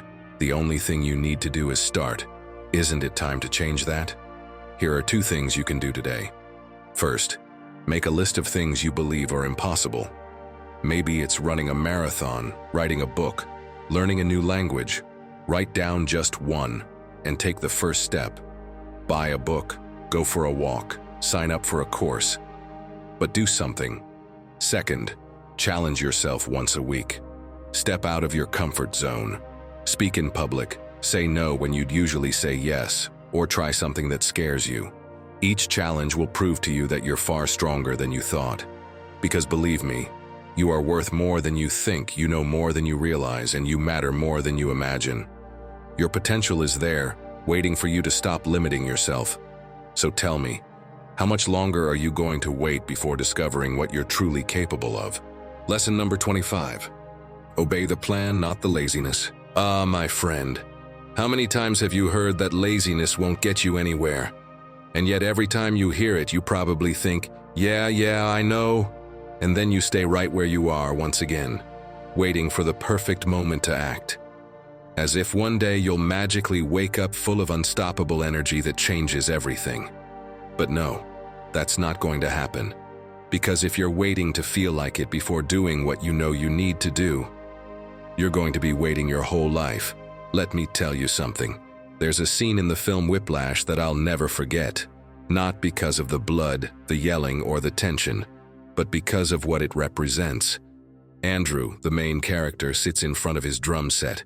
He's alone, he could go home. No one's watching him, no one's pushing him, but he stays. He repeats the same exercise over and over for hours. He messes up, starts again, gets frustrated, but he doesn't quit. Because he got it. If you only practice when you feel like it, you're never going to get far. He doesn't obey his mood. He obeys the plan. And you don't have to be a musician to understand that. You just have to ask yourself, how many times have you skipped what matters just because you didn't feel like it? How many times have you betrayed your goal for 5 more minutes in bed? Andrew didn't do it because he was strong. He did it because he was consistent. Because he chose to act like the professional he wanted to be, long before he felt like one. And if you haven't seen the movie, I recommend it. But don't watch it as just a story about music. Watch it as a mirror. One that tells you the truth we often don't want to hear. Your results don't depend on your talent. They depend on what you do when no one's clapping. I'm sure this happens to you too. You set the alarm for 7 so you can go run. But when it rings, your mind kicks off its political campaign to convince you, better tomorrow. It promises you that if you rest today, you'll have more energy tomorrow. Spoiler, tomorrow it'll say the same thing. Or you think, I won't train today, but I'll go twice as hard tomorrow. And you already know how that ends, if you're lucky, watching reels of people who did go. When that happens, think of Marcus Aurelius. Imagine him next to you in that moment. What would he do? Would he let laziness win? He, who slept few hours, so he could write his meditations before beginning his duties as emperor, who never let power or exhaustion distract him from his principles. Marcus Aurelius didn't act when he felt like it. He acted because he had a duty, because he understood that if you let your mood decide for you, you become its slave. And I'm not the only one saying it. James Clear, author of Atomic Habits, insists that motivation is overrated. What really matters is having a clear system, a structure that tells you what to do and when, and then you do it. Not think about it, not debate it, not delay it, just execute. He calls this the silent identity, acting like the person you want to become, even when you don't feel like that person yet. Because habit builds character, not the other way around. So if you really want to stop obeying your laziness and start obeying your plan, here are a few things that can help. First, grab a pen and paper and design your routine. Do it like you're an elite athlete. Seriously. What time do you wake up? What do you do first? What ritual marks the start of your day? When the plan is written out, it's easier to follow without relying on how you feel. Don't leave room for mental debate. Give your future self clear orders. Second, set an alarm with a personalized message. But don't write, wake up. Write, don't ask. Just do it. Let your most stoic self talk to you when your lazy self starts giving the same speech as always. And also, picture your day like a staircase. Every single thing you do, even the smallest, takes you up one step. But if you decide to stay on the couch doing nothing, you're not resting. You're sliding backwards. And you know it. I get it. There will be days when you don't feel like it, but you don't need to feel like it. What you need is a solid decision. Because when you obey your discipline and not your laziness, you're building the life your future self is going to thank you for. So tell me, my friend, which voice are you going to obey tomorrow morning when you wake up? The one that whispers excuses, or the one that's pushing you toward a stronger version of yourself? Lesson 26. Break your own traps. Ah, my friend, excuses, excuses. You know them all, don't you? You don't have time. It's not the right moment. You need to fix 1,000 things before you can start. Believe me, I've been there too. I remember perfectly the time when I'd go around saying, very seriously, that I didn't have time to learn French. I repeated it so many times it even sounded convincing, almost professional, like I was too busy saving the world. But one day, I don't know why, I decided to actually time where my hours were going, and it became painfully clear. I spent 2 hours watching recipe videos on YouTube that I never cooked, 15 minutes staring at the washing machine spin as if it were some deep meditation, and suddenly, I'd find myself reorganizing the sock drawer for the 3rd time. It was ridiculous, but I kept looking for little distractions to not have time, as if I wanted to confirm my own excuse. I was setting traps for myself everywhere and then pretending I didn't see them. Maybe you do the same. You say you can't because you have to take care of your mom, because the plants won't water themselves, because your boss asked for an urgent report.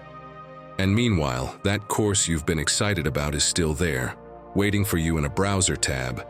It's like each excuse is a little mousetrap you've set on your own path, and then you pretend they're not there. Breaking those traps isn't comfortable, but it's the first step if you really want to start being better today. Epictetus said it clearly. Don't demand that things happen as you wish. Wish for them to happen as they do, and you'll be happy. He didn't waste time whining about how hard everything was or dreaming of perfect scenarios. If something didn't go his way, he adjusted course and kept moving. Because excuses don't change reality, they just delay it. And the sooner you understand that, the sooner you start walking toward the life you want. This also happened to Ali Abdal. He had studied medicine and was working as a doctor, but deep down he was far more excited about his YouTube project. For years, he set himself 1,000 traps to avoid taking the leap. He told himself he couldn't throw away all those years of study, that his parents would be disappointed, that it wasn't the right time. Until one day he got fed up. He started working on his channel every day, improving without waiting for conditions to be perfect. Today, he helps thousands of people grow their businesses and found his purpose. His excuse, "I have to stay because I studied this," was nothing but fear. And you? How many traps have you already set for yourself today? Don't you think it's time to really improve? Next time you catch yourself saying, "It's just that," here's how to step out of your own trap. First, write down your most common excuse in a note on your phone and set it as your wallpaper. Every time you unlock your screen and read, "I don't have time," "It's too late, I can't right now," you'll feel a little embarrassed about clinging to the same lie. Then, replace it with a tiny action. If you say you don't have time to run, for example, put your sneakers by the bed and at least go for a 10-minute walk. It doesn't matter if you don't run a marathon. What matters is breaking the inertia. And finally, tell your excuse to someone you trust and ask them to call you out the next time you say it. Nobody likes being called out in public, trust me. It works. The things you want most are hiding right behind your favorite excuses. So, are you going to keep hugging them or finally break them? Lesson 27. Becoming better is not selfish. Tell me something, my friend. Have you ever felt guilty for wanting to improve? For dedicating time to yourself while others look at you like, "How selfish?" Maybe you've heard things like, "You only think about yourself," or "You should care more about others." And there you are, questioning whether you're doing something wrong. We've been taught to believe that working on ourselves means neglecting others. But listen carefully. Investing in yourself is not selfish. It's the only way to truly help others. Seneca said it centuries ago. If you want to help the world, first improve yourself. And this isn't just some nice philosophy. It's pure common sense. How can you give your best if you're exhausted, frustrated, or lost? How can you be a great leader, friend, or partner if you're constantly neglecting yourself? You can't pour from an empty pitcher. If you truly want to give something to others, you have to start by strengthening yourself first. Let me tell you a story that proves self-improvement isn't selfish. It's growth. A friend of mine made a tough decision. He quit his job to focus on studying something that would set him up for a better future. And let me tell you, the things people said about him. They called him every name in the book. But he stayed focused. He knew this was his one shot to change his life. For 3 entire years, he locked himself away in his doctorate program. No nights out, no distractions. Every hour was spent studying, researching, preparing for his future. Meanwhile, his wife took on the full financial burden, running their home alone. And people whispered, "He's selfish. His wife does everything while he just studies." But now everyone is silent. No one says a word. Today, my friend is a doctor. He holds a prestigious position, and his life has changed completely. They bought a new home, they have stability, opportunities, peace of mind. He improved himself, and as a result, his entire family's life improved. What once seemed selfish is now the reason they are living the life they always dreamed of. And you, what would you have done in his place? Would you have played it safe just to avoid what people might say? Or would you have bet on yourself, knowing that, in the end, the sacrifice would be worth it? If you want to apply this in your own life, start by dedicating time each week to your values and strengths. Do you want to expand your knowledge? Set aside time to read or learn something new every week. Do you want to improve your health? Commit to your physical and mental well-being. Schedule time for exercise and personal care. If you value family, work on becoming the best version of yourself for them. It's not about taking away from others. It's about strengthening yourself so you can give more. And here's something important. Stand your ground when people question you. You don't need to justify every decision you make for your personal growth. If someone says you've changed, respond with pride. Thank you, that was the goal. Because at the end of the day, what version of yourself are you offering to the world? That's what you need to reflect on. Because pushing yourself to be better every single day doesn't just transform you, it elevates everyone around you. So tell me, are you going to keep living according to other people's expectations? Or will you finally become the person you truly want to be? Lesson 28. Stop comparing yourself. Imagine you're running on a track.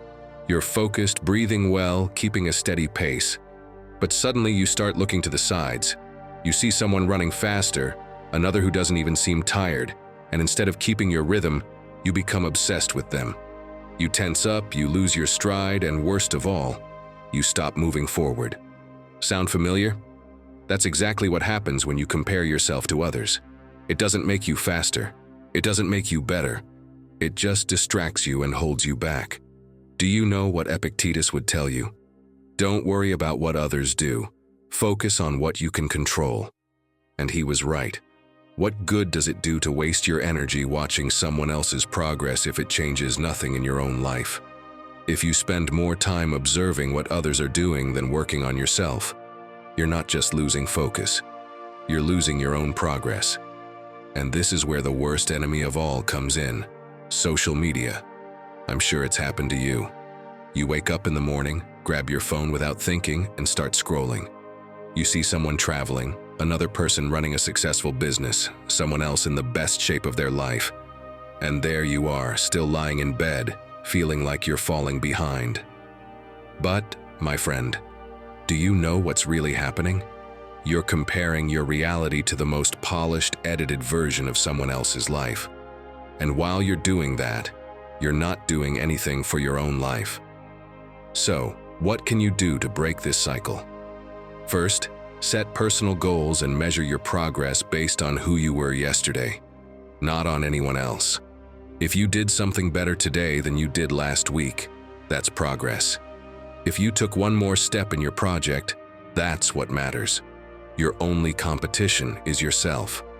Second, if social media makes you feel inadequate, step away from it. And here's a real piece of advice. Don't touch your phone in the first hour of your day. It's forbidden. Studies show that starting your day with social media affects your mood and puts you in a reactive state instead of a proactive one. A great example of this is in the podcast, The 5 a.m. Club, where they explain that the first thing you consume in the morning shapes your mindset. If instead of opening Instagram, you take a moment to plan your day or do something productive, you'll start with a mindset of action instead of comparison. And yes, I know, it's hard to do because we're completely addicted, but it's not impossible. How can you make it easier? First, leave your phone outside your bedroom when you sleep. If necessary, use a traditional alarm clock. Second, when you wake up, do something that helps you improve. Read, write, exercise, or simply plan your day. You don't need to disappear from the internet.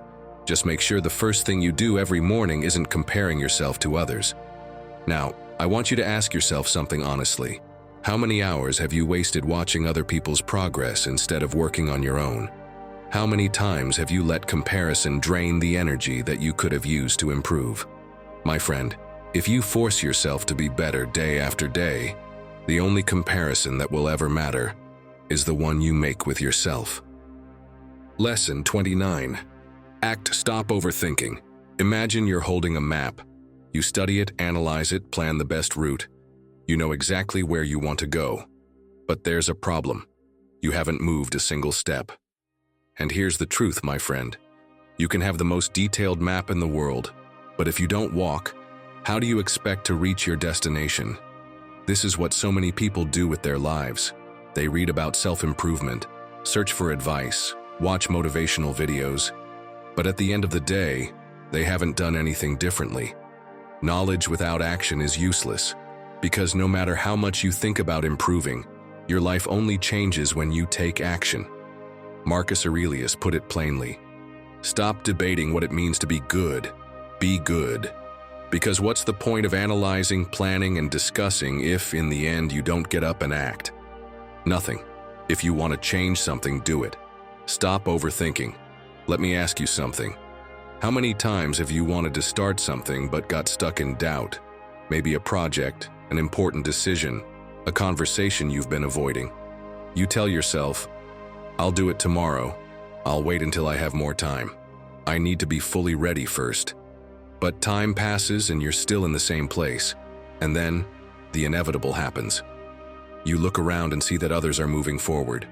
People who started with less than you, but who dared to take that first step.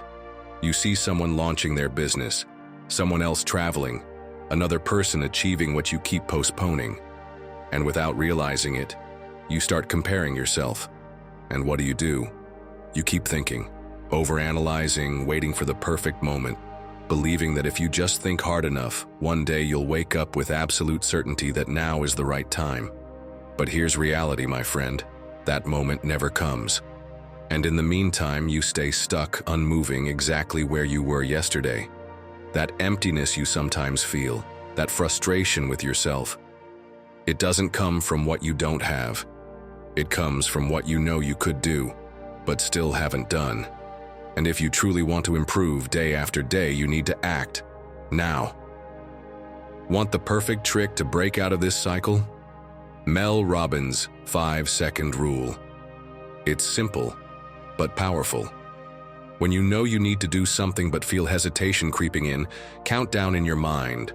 5, 4, 3, 2, 1, and do it before your brain starts making excuses. Try it. Need to send that important message? Count down and hit send. Struggling to wake up early? Don't think. When you reach one, get up. Want to start a new project? Take a small step right now. Another key tip? Break big projects into small, manageable actions. If you need to write a report, don't stress about the 20 pages ahead. Just write the first paragraph. If you want to improve your health, don't obsess over losing weight. Just make a better food choice at your next meal. The key is to move, even just a little. Because, my friend, at the end of the day, power isn't in thinking about taking action, it's in taking action. So tell me, are you going to keep holding the map without moving? Or are you finally going to take the first step toward the life you truly want?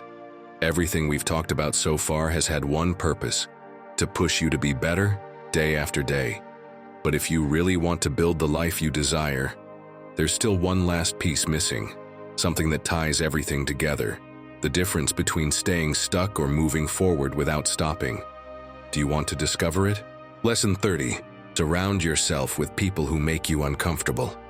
My friend, there's something you need to learn before it's too late.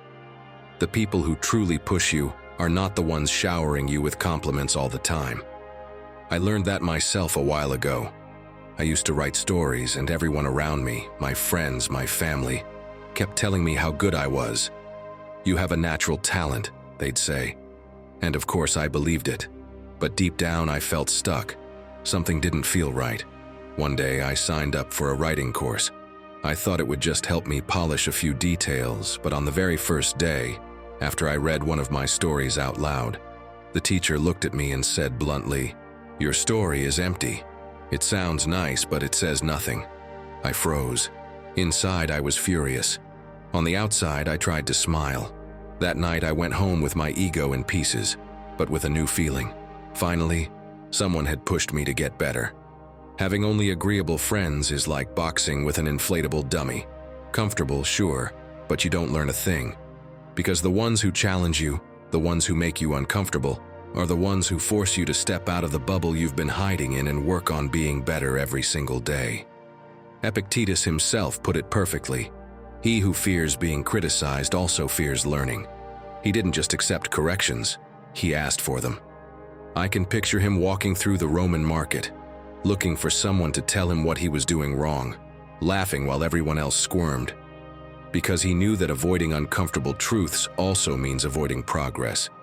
Even the people we admire today understand this. Ryan Holiday, author and Stoic thinker, says that the best chapters of his books were born after his editor told him, "This isn't as good as you think." That phrase, instead of crushing him, made him write better drafts with more intent. Because he understood that surrounding yourself with people who make you uncomfortable is surrounding yourself with people who push you to grow every day. Maybe now you're wondering, but how do I do that without ending up feeling small or hurt? First, find someone in your circle who isn't afraid to say what they think, that brutally honest friend who never hands out compliments just to be polite. Ask them to read, watch, or listen to what you're doing and tell you the truth. And no matter how hard it is, don't defend yourself right away. Next, when you get criticism, take a breath and write it down somewhere. Save it, and once your head has cooled, read it again.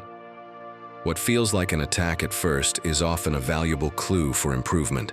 And finally, look for new places where no one knows you. Sign up for a workshop, a class, a club where no one has any expectations of you, where no one claps out of habit. It's there, where no one owes you anything, that you learn the most. If you join those who aren't afraid to tell you the truth, sooner or later you'll stop being afraid of it yourself, because surrounding yourself with people who want to get better forces you to get better alongside them. So my friend, are you going to stay with the ones who stroke your ego, or with the ones who push you forward? And now that you know it all starts by daring to move, I'll leave you with the last Stoic secret. It might not be the most comfortable, but it's the most necessary. Because in the end, everything you do, or don't do, comes down to those small steps you take each day. And this last one, my friend, is the one that gives meaning to all the others. Waking up and starting to work on yourself today is the real secret to being better every day. You don't need grand gestures or to wait until everything's perfect. All it takes is the will to take one more step, to not stand still, to build yourself little by little with each decision. Because getting better isn't magic, it's consistency. If you've made it this far, write in the comments, "I choose to grow every day." That tells me you're part of this community that doesn't give up. Subscribe and turn on the bell so we can walk this path of wisdom together. You've got more videos on screen waiting for you, because every step counts. Click now, and let's keep learning together.